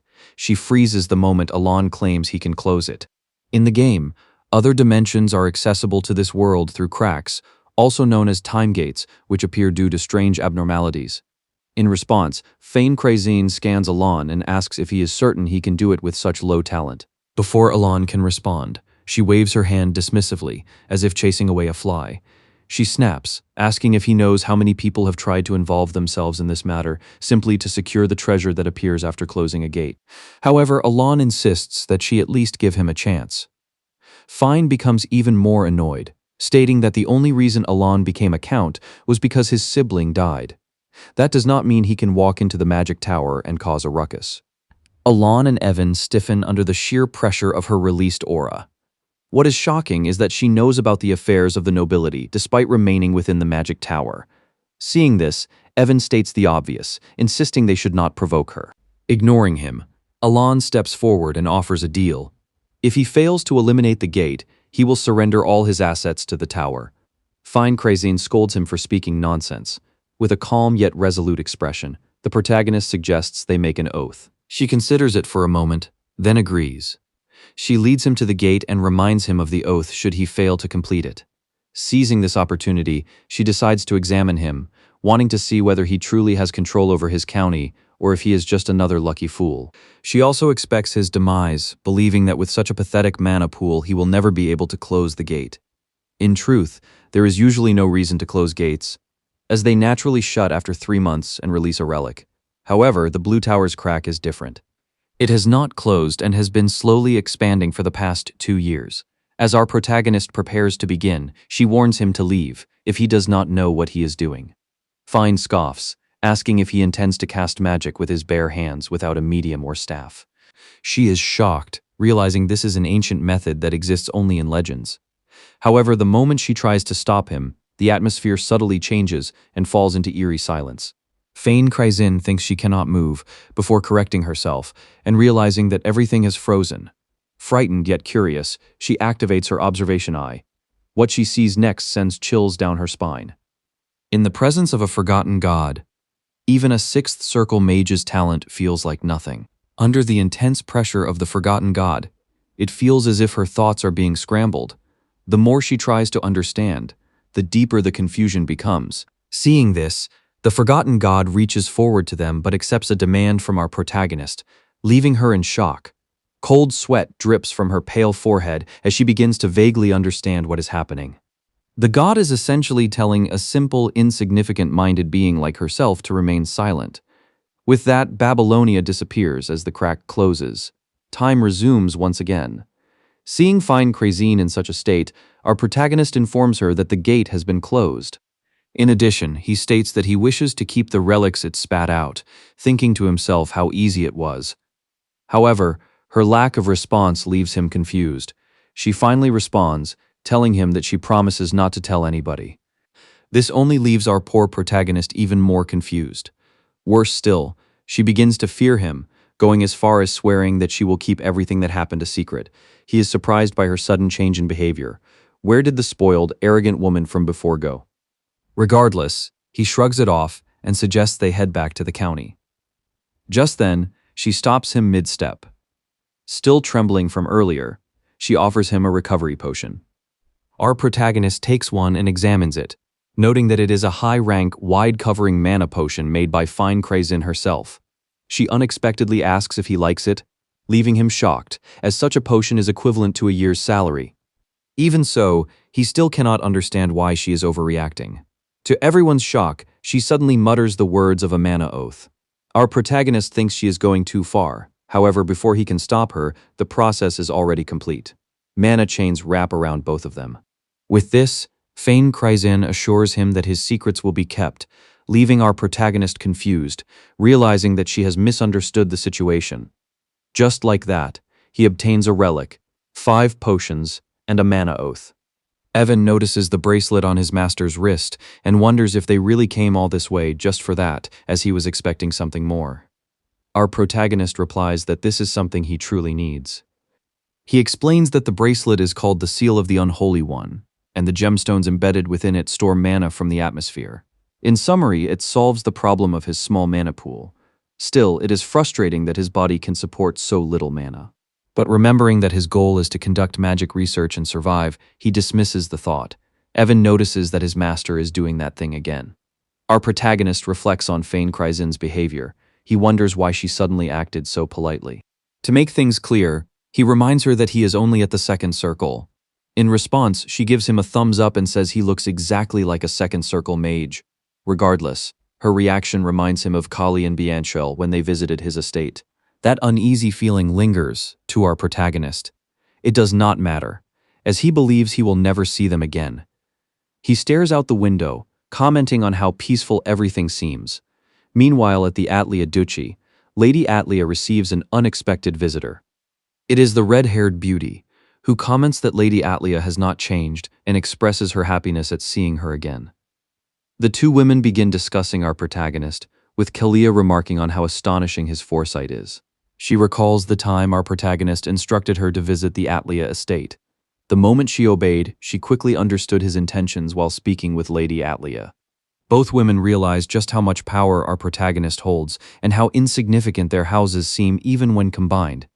This is why they formed an alliance under his order. His influence proved that a power struggle between them was meaningless, as he stands above them all. Lady Atlia shifts the conversation to the upcoming conference and asks why Kalia visited.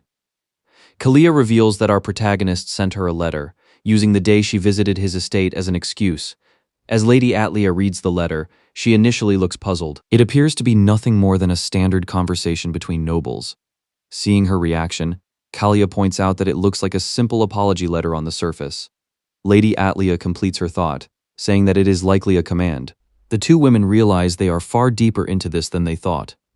Soon after, they begin discussing the nobles, their ranks, and the factions they belong to. By the end of the discussion, they conclude that our protagonist dislikes both the royal faction and the noble faction. Naturally, they begin to wonder if this letter is a kill order. Lady Atlia thinks otherwise. She believes our protagonist always acts with purpose. In the end, both conclude that he intends to destroy the current system and build a new regime. It would not be surprising if he woke up one day as the new emperor.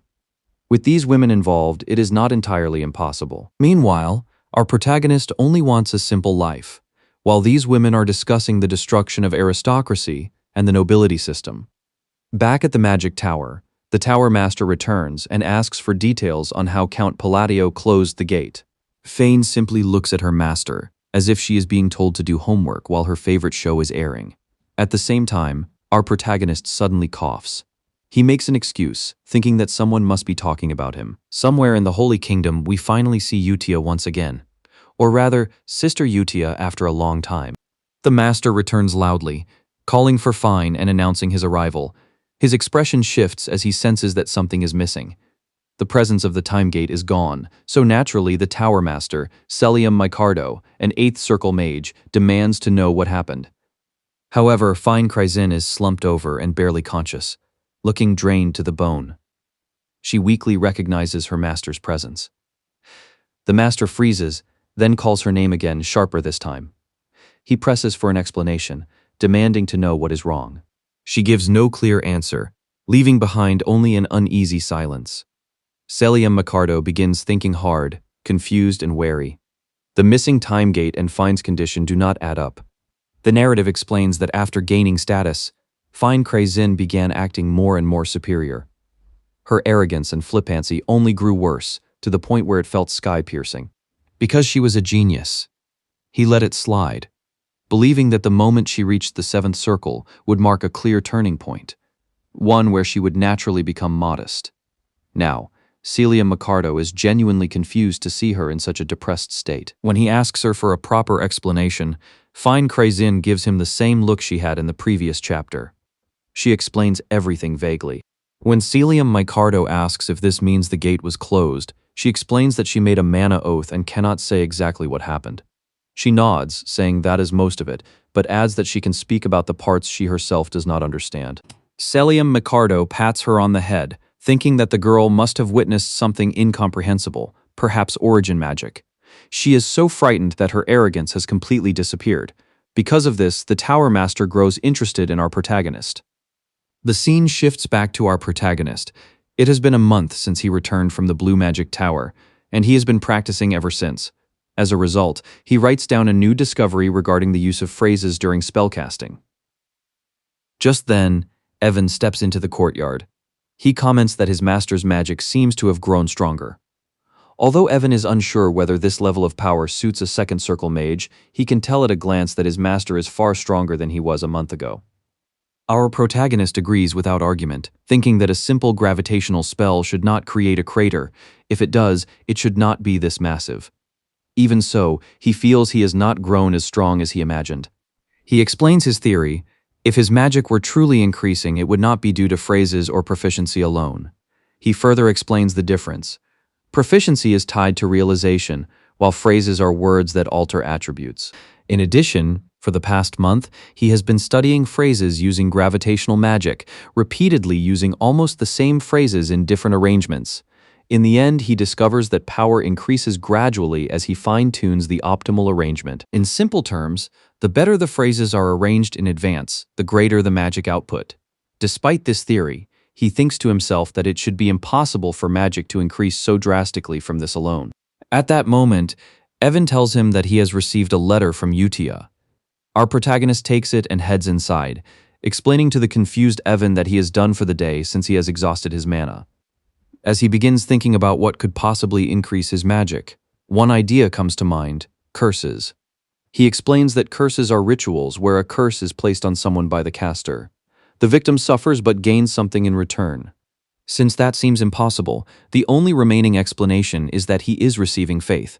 However, even that does not make sense, considering his reputation. With that in mind, he decides to think about it later. Meanwhile, the scene changes to the Holy Kingdom, within the capital, the pure white city, where people worship the goddess of the moon and peace, Sharonia. At that time, a knight approaches Utia as she prays. Utia greets him with surprise and asks about his well-being. Meanwhile, the knight, Sir Lok, thinks to himself that Utia is a nun of lower rank than a paladin, yet she wears the sash of holy grace. Regardless, he believes he must show respect. Lowering his head, he reports the number of children saved from a small village in the east. He attributes this achievement to Utia's guidance, but Utia insists that it was they who carried out the good deed. Still, Sir Lok believes he must be grateful. He then shares his past, explaining that for 20 years he could not use divine power and nearly gave up. That was when he first encountered Utia. She approached him and suggested that he shift his faith and believe in the Great Moon. At the time, Lok was confused. In response, Utia insisted that he try first before she explained anything. Desperate, Lok was willing to do anything. After praying to the Great Moon only a few times, he was shocked by the results. He miraculously learned how to use divine power. Because of this, he found himself in a dilemma. He worried that by placing his faith in the Great Moon instead of the moon goddess Sharonia, he might be committing heresy. However, he was still able to wield items blessed by the goddess without issue. It was as if both the moon and the goddess shared the same power source. One day, driven by curiosity, he asked Utia why she told him to believe in the Great Moon. She explained that faith in invisible things is difficult and takes a long time to manifest. On the other hand, belief manifests more easily when directed towards something that already exists. That is why she chose to believe in the moon. Sir Lok interprets this as meaning that the moon and the goddess are one and the same. With that, he reaches enlightenment. He sincerely thanks Utia for her guidance. The scene returns to the present. Utia tells Sir Lok that if he is truly grateful, he should join her in prayer. The knight agrees, and Utia instructs him to gather everyone. Soon, people gather inside the church. Seeing this, Utia steps onto the altar and announces that it is time to begin prayer to the Great Moon. At that moment, she officially turns religion into a cult. And perhaps now, we finally understand why our protagonist's power is increasing so drastically. In the next chapter, our protagonist sits in his office, going through one of Utia's letters. He finds the contents much the same as the others. This means everyone is doing well. However, aside from Utia, no one else seems to be writing to him. Our protagonist feels like a father who has been abandoned by his children. Regardless, he convinces himself that he did all this in order to live a peaceful life. Still, his thoughts return to Utia, wondering why she is the only one sending letters despite her busy schedule. Elban thinks to himself that out of all his children, only Utia truly cares about him. He is startled by Evan. Evan reports that he has finally obtained information concerning the other children. He begins with Raiden, explaining that at first the information was unclear. Then he reveals that Raiden has become a pirate, going after the One Piece, and yes, the One Piece is real. As for Seo Lang, she has won 32 consecutive matches out of the 100 needed to challenge Baba Yaga. Our protagonist is surprised by this and asks about the fighter with the highest win streak. Evan replies that it is the Lion King, with 41 consecutive wins. Elban remembers the Lion King from the game. He is essentially a broken character who temporarily joins the hero's party. Since the colony values strength above all else, Elban believes Seo Lang will be just fine. As for information regarding Deus, the boy's personal order has eliminated one of the 8 barbarian chiefs in the north. Hearing this, Elban recalls the barbarians as a group of people with superhuman strength gained through rituals. He also remembers something crucial about their god, Ultaltus. Thankfully, since he prevented his children from becoming the great sins, there is no way he will face Ultaltus as he did in the game. Elban decides he does not need to worry about Deus, especially after learning from Evan that he is receiving the same treatment as Reinhardt, the first swordmaster. Because of this, Elban wishes he could meet Deus in person. Having a swordmaster as a son would be reassuring. Evan also reports that Rein and the Merge Shop are rapidly gaining reputation. Hearing all this, everything sounds great. However, our protagonist brings the conversation back to the main issue, asking how Raiden became a pirate. Seeing his master's expression like a father worried about his son becoming a gangster, Evan explains by mentioning the 7 archipelagos off the coast of Raxus. According to the report, Raiden has become the first captain ruling the largest of them. In other words, he has become the captain of the first archipelago. Our protagonist wonders aloud how that is even possible. He imagines being laughed at for raising a son who ended up becoming a pirate, if this were the real world. Feeling dejected, he explains to Evan that this is not why he sent Raiden to Raxus in the first place. According to the game lore, Raiden possesses a special sensitivity skill that helps detect enemies. More importantly, Raiden is not human but a member of the sea god race. The sea is his natural habitat, and the Raxus Sea is filled with countless treasures. What Elban intended was for Raiden to become a treasure hunter. Instead, he has become a pirate, and a big shot at that. What truly puzzles Elban is how Raiden became the capital of the first archipelago. The archipelago captains are all superhuman. To claim that title means defeating them in naval combat.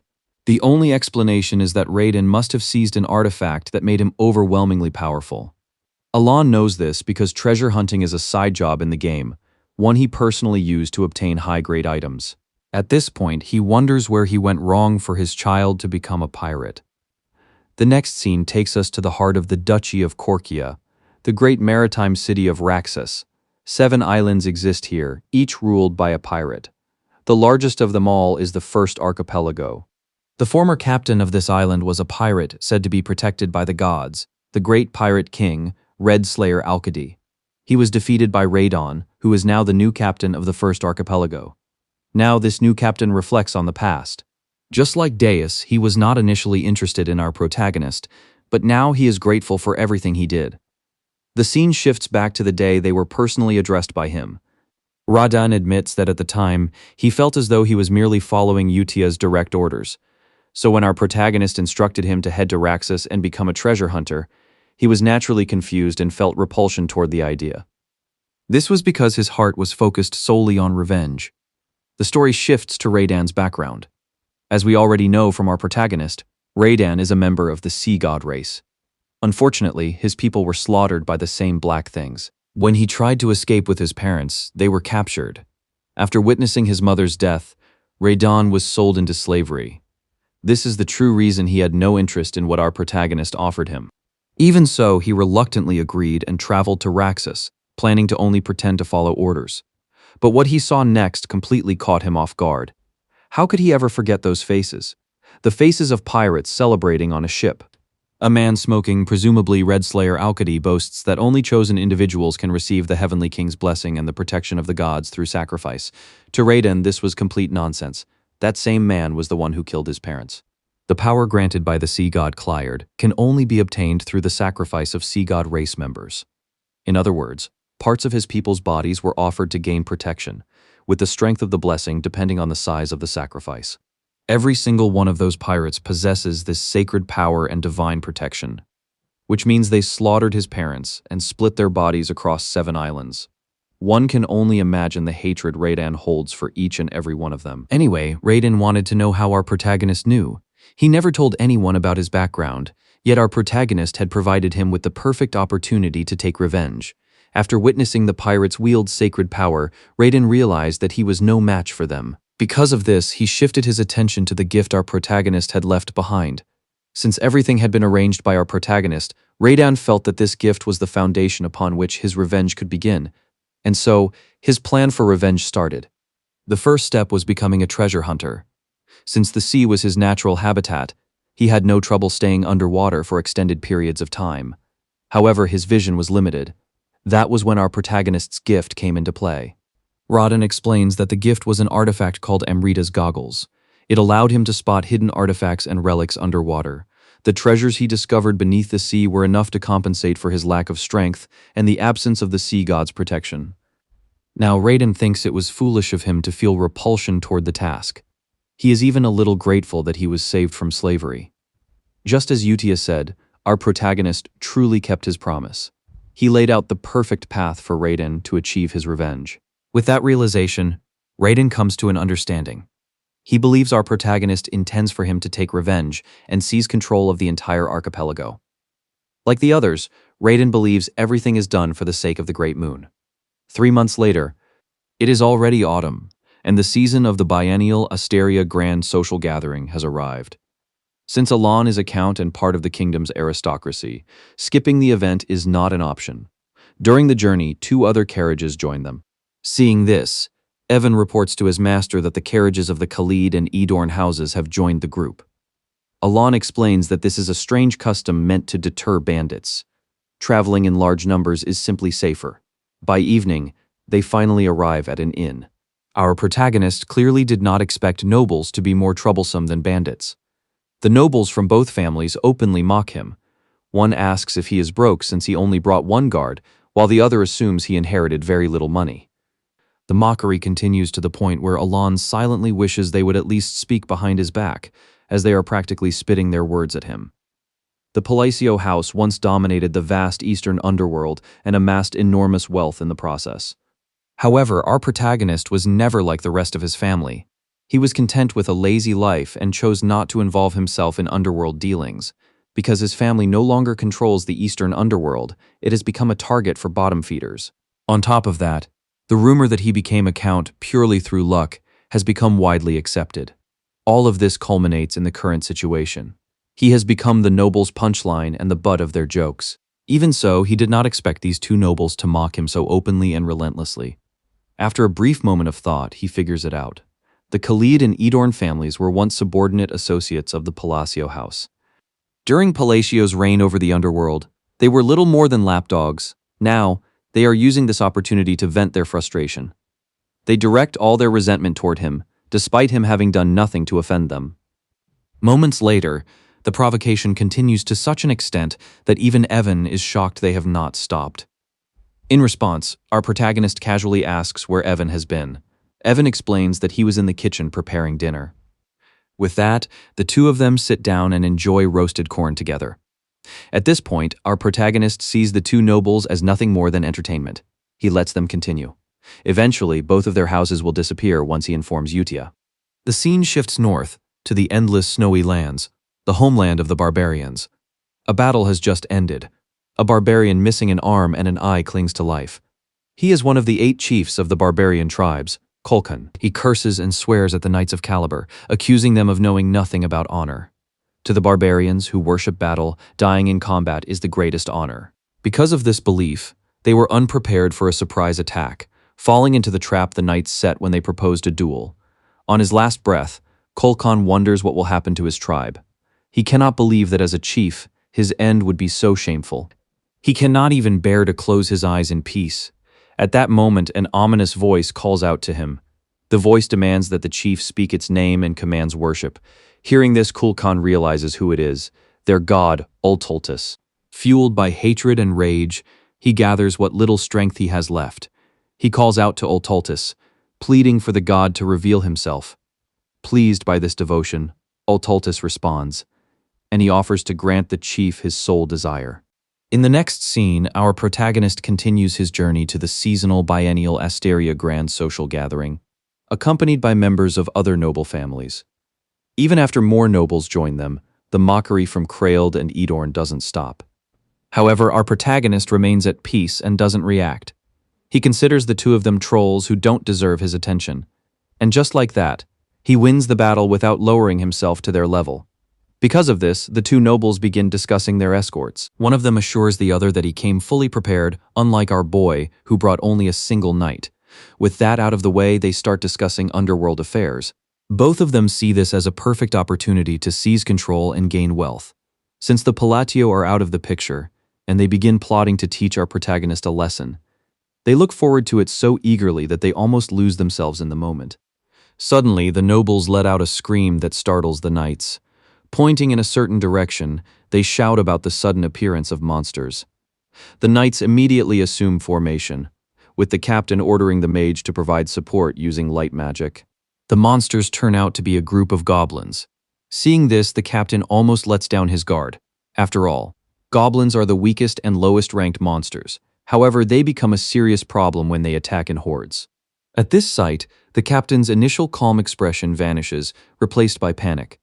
His shock deepens when he notices bodies lying on the ground. He realizes that those are the knights who were stationed for night watch. The situation keeps getting worse when the knights admit they've never encountered goblins like these before. The goblins appear to have undergone a mutation, and worse still, they are infused with mana. This means the goblins they are facing are far stronger than regular goblins. The moment a massive goblin lunges at the shaken escort knights, a stone wall suddenly erupts from the ground, covering and protecting them from the first attack. The rest of the goblins attempt to scale the wall, but they suddenly freeze mid-action. A force field appears out of nowhere. One of the escort mages recognizes the spell as second-tier rock and shield magic. As they wonder who cast it, our protagonist cuts in, chanting his magic phrase. The group reacts with shock and disbelief. Our protagonist continues chanting the word compression. Low-key, he's imitating pain from Naruto. He walks forward with a calm yet terrifying aura. Using the mana stored in his bracelet, our protagonist chants another phrase. The moment he utters the final phrase of the forgotten god, he crushes the goblins trapped within the field, sending rocks and debris flying and killing even more goblins. At this sight, the two nobles who were mocking him earlier stand frozen, their mouths hanging open. Even the escort knights are left in shock. Seeing this, Elban demands to know why the knights are just standing there, reminding them that there are still goblins left to deal with. Our protagonist's words and actions restore the knights' confidence. They charge at the remaining goblins. Our protagonist doesn't stay idle, acting as support and dealing ranged attacks. It doesn't take long before they wrap everything up and kill the final goblin. Only after the battle ends do the nobles finally breathe a sigh of relief. The knights, though exhausted from the fight, also express relief. Our boy stands out, casually farming aura, while the knights try to guess his true identity. Shifting focus to our protagonist, we learn that he is terrified to the core because he almost died.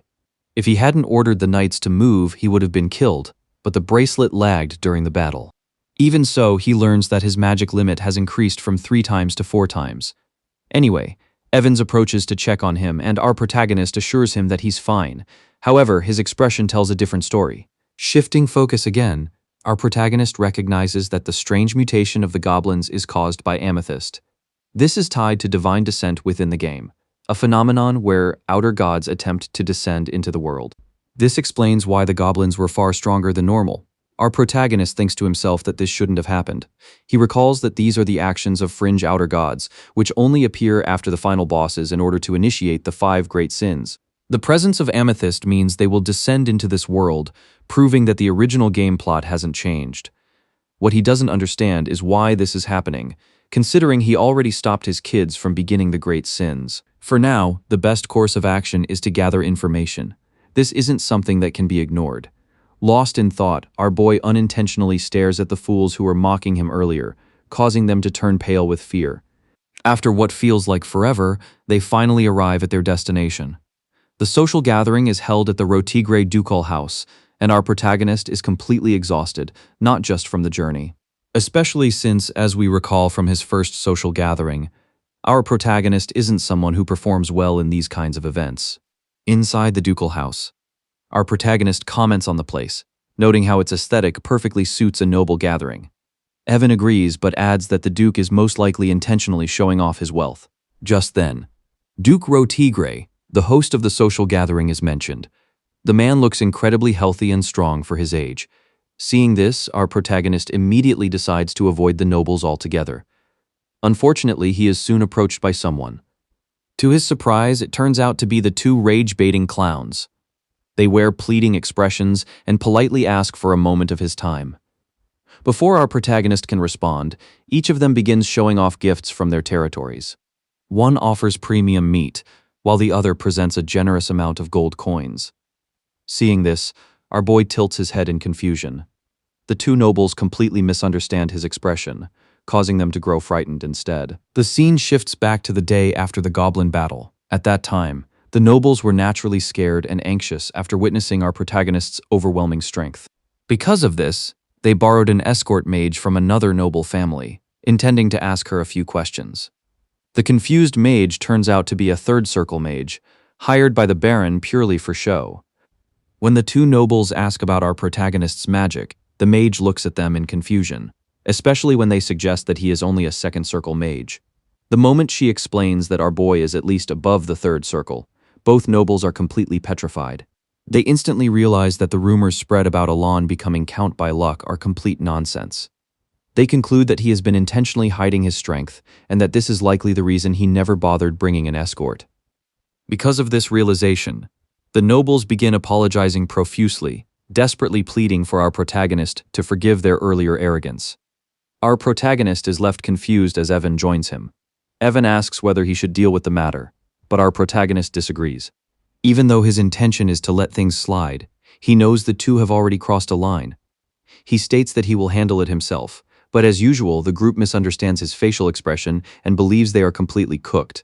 Later, our protagonist sends Evan to the Information Guild while he remains behind, silently scouting the nobles to understand what is happening. By using mana to enhance his hearing, he listens in on nearby conversations.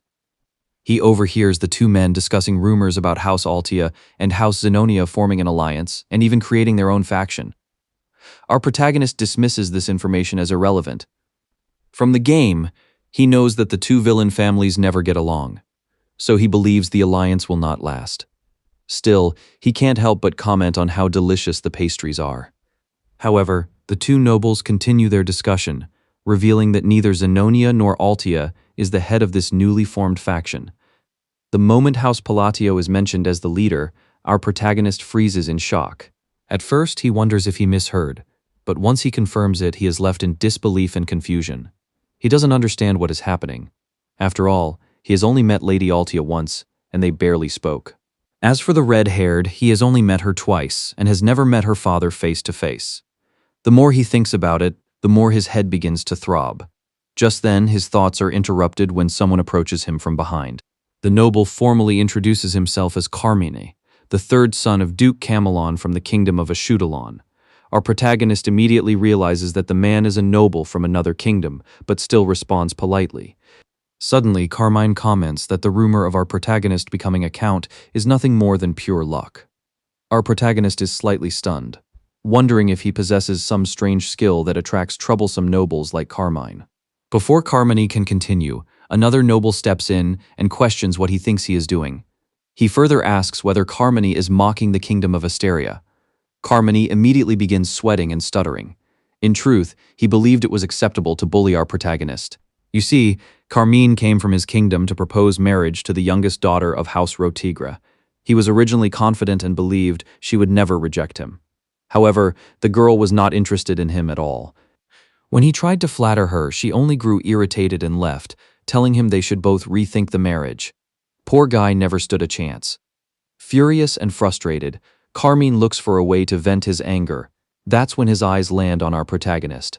He has heard about him, and knows he lacks deep connections within the Asterian aristocracy. Because of this, he believes our protagonist is the perfect target to dump his frustration on. Instead, he ends up being lectured and scolded by other nobles. Our protagonist finds the scene extremely interesting and mentally notes the identities of the nobles standing before him.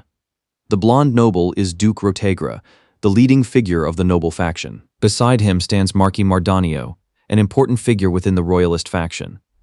Lastly, there is Count Palin, a key figure of the neutral faction. Despite his indifference toward politics, our protagonist understands that these three are the pillars of the kingdom. It wouldn't be wrong to call them the representatives of the kingdom of Asteria. Now, poor Carmine is being schooled from every direction. The Marquis is the scariest among them. Our protagonist struggles to hold back his laughter, as the scene reminds him of moments from his previous life. He admits that his military days were far from pleasant. Unable to endure the pressure, Carmine apologizes repeatedly before running away. With him gone, the three nobles turn their attention to our protagonist and ask whether he is all right. Because of this, they begin commenting that the rumors must be true. Our protagonist overhears them discussing how Zenonia and Utia have entered politics, and how his own reputation has skyrocketed as a result.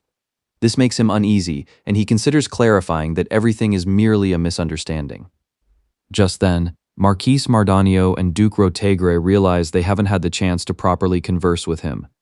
The Marquis claims he heard that our protagonist is interested in magical research, adding that he recently obtained an item related to mana. He offers to gift him an artifact, stating that it contains mana. Duke Rotegre also chimes in, admiring him and revealing that he prepared something as well. In the end, our protagonist cannot refuse. He leaves the day's gathering with 2 artifacts and 5 mana potions. Early the next day, while still at Duke Rotegre's residence, Marquis Mardanio holds a secret meeting with someone. He reports that our protagonist accepted his gift. It is revealed that gifting the head of a faction is a political gesture, essentially an application for a position. The woman responds that it is a good thing our protagonist accepted. She turns out to be Duchess Utia. The Marquis thanks her, believing everything succeeded because of her involvement. Lady Utia replies that he is welcome and officially states that the two of them are now walking the same path. Without realizing it, our protagonist has quietly entered high society through a massive misunderstanding.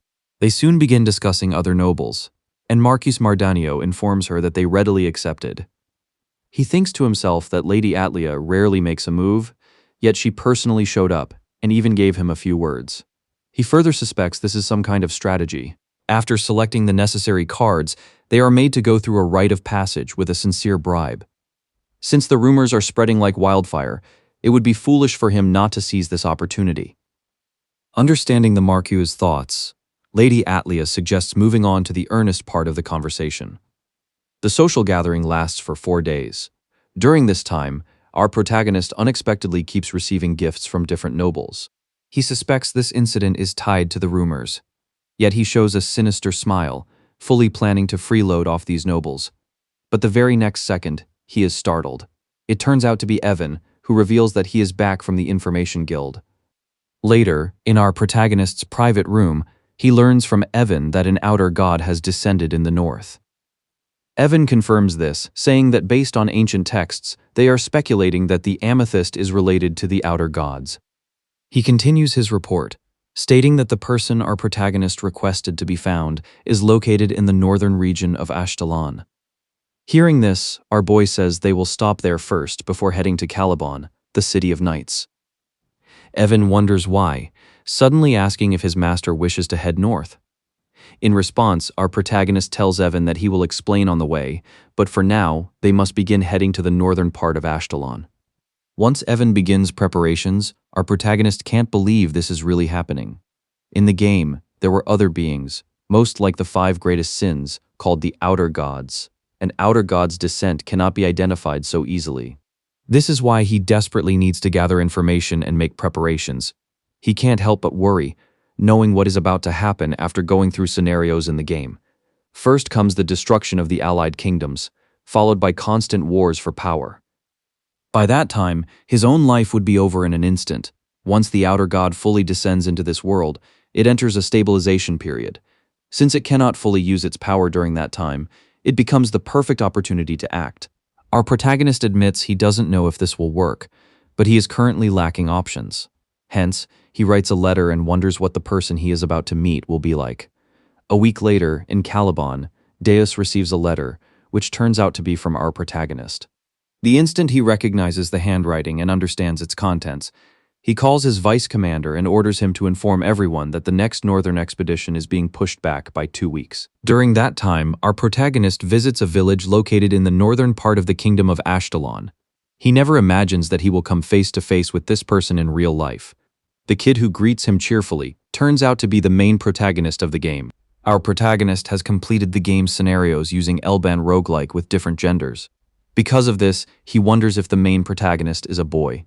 The kid confirms it, introducing himself as Elban and saying he is happy to meet our protagonist. Meanwhile, our boy thinks about how different this feels. However, the main protagonist is still the main protagonist. The boy will eventually grow strong and become famous in the future. Even though it feels weird facing the main protagonist he once controlled, Alon comments on his bright personality and hands him some gold coins. Elban is shocked, but Alon isn't done yet. Evan begins presenting gifts on top of gifts. First, a mana potion, followed by gear, relics, and artifacts. Basically, our protagonist provides everything the main protagonist will need. Seeing the boy's shocked expression, Alon tells him this is an investment and that we will see why later. He also explains that the boy will grow strong and become famous in the future. After saying this, he begins to leave, hoping this will win him over. Before turning away, our protagonist realizes that he has successfully secured both the final bosses and the main protagonist. With that, Elban thanks him and waves him off. Our protagonist is slightly taken aback by his bright personality. Still, he thinks this is normal, considering the game's genre. Suddenly, Evan asks why our protagonist didn't at least have a proper conversation with the main protagonist. Our boy understands what he means, but explains that the kid is smart and will know what to do. What Evan doesn't know is that our protagonist just used an auto-hunt feature, basically a pay-to-win mechanic. Apparently, we finally learn why he gave so much without a second thought. Even so, Evan comments on Elban's incredible talent. He can sense the boy's aura despite him wearing regular clothes, making Evan think the kid must be wearing an artifact. Our protagonist agrees, though this also worries him at first. Originally in the game, it wasn't like this. He believes this is due to the butterfly effect, and perhaps because Elban is the main protagonist of the game. But on the second thought, this isn't a problem. In fact, if the main protagonist is overpowered from the start, it actually favors him.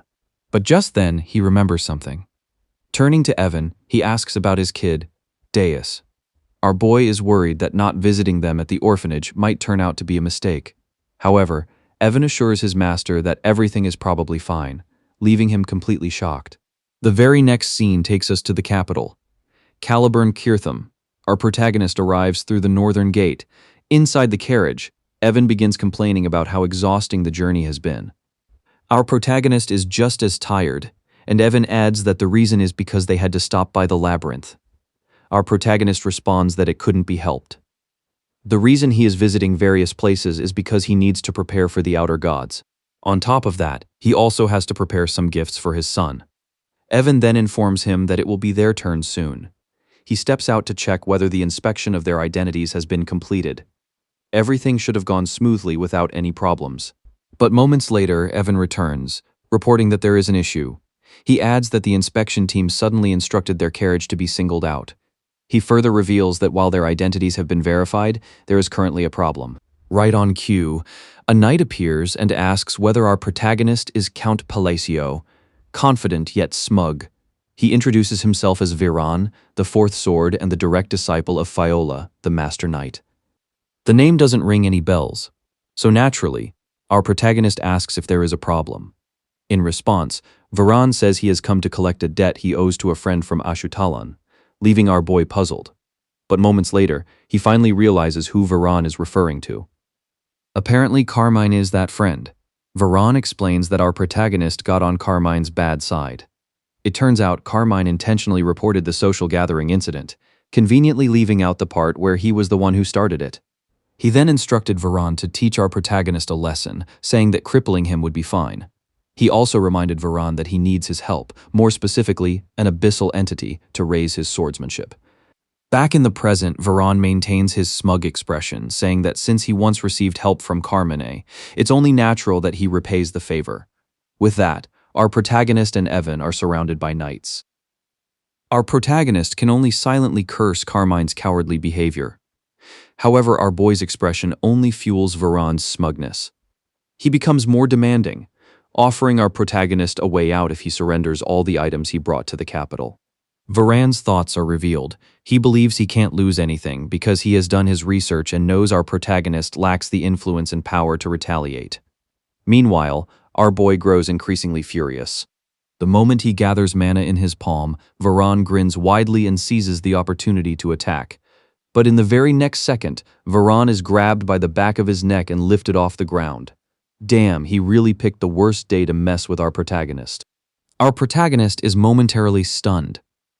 Meanwhile, Deus demands to know what Veron thinks he's doing, daring to lay hands on his adopted father. Unfortunately for Veron, he has no idea about our protagonist's kids. Because of that, he is now receiving a harsh lesson from Deus. Quick context on Deus's achievements. During his first expedition in the north against the barbarians, he won a death duel against one of Kulkan's companions, a fellow chieftain, and one of the 8 barbarian chiefs. Because of this, he earned the alias Swordless and the title of Master Knight. Radiating killing intent, Deus orders the rest of the knights to stay still. If anyone dares to move, he leaves the consequences to their imagination. And just like that, he continues beating the hell out of Veron. Our protagonist can't believe that this is the kid he raised. Meanwhile, Deus continues the assault, telling Veron to thank the heavens that he isn't permitted to kill him. Veron is treated like Deus's personal punching bag. Watching from the side, Evan is thoroughly impressed. At that moment, Deus turns to our protagonist. His expression shifts to calm and respectful as he asks for his opinion. Our protagonist is deeply moved hearing Deus address him as a father figure. His worries about not receiving letters from Deus melt away like wax. Since our protagonist doesn't give a proper response, Deus simply continues beating Veron down.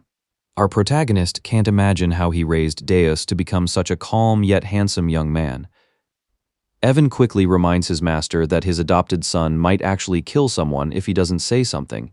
However, our boy completely ignores him. He is too lost in thought, touched by how far Deus went to protect his father figure. After Deus finishes giving Veron a lifetime supply of post-traumatic stress disorder, he walks toward our protagonist. To everyone's shock, the Master Knight lowers his head. He even smiles, requesting permission to personally guide our protagonist.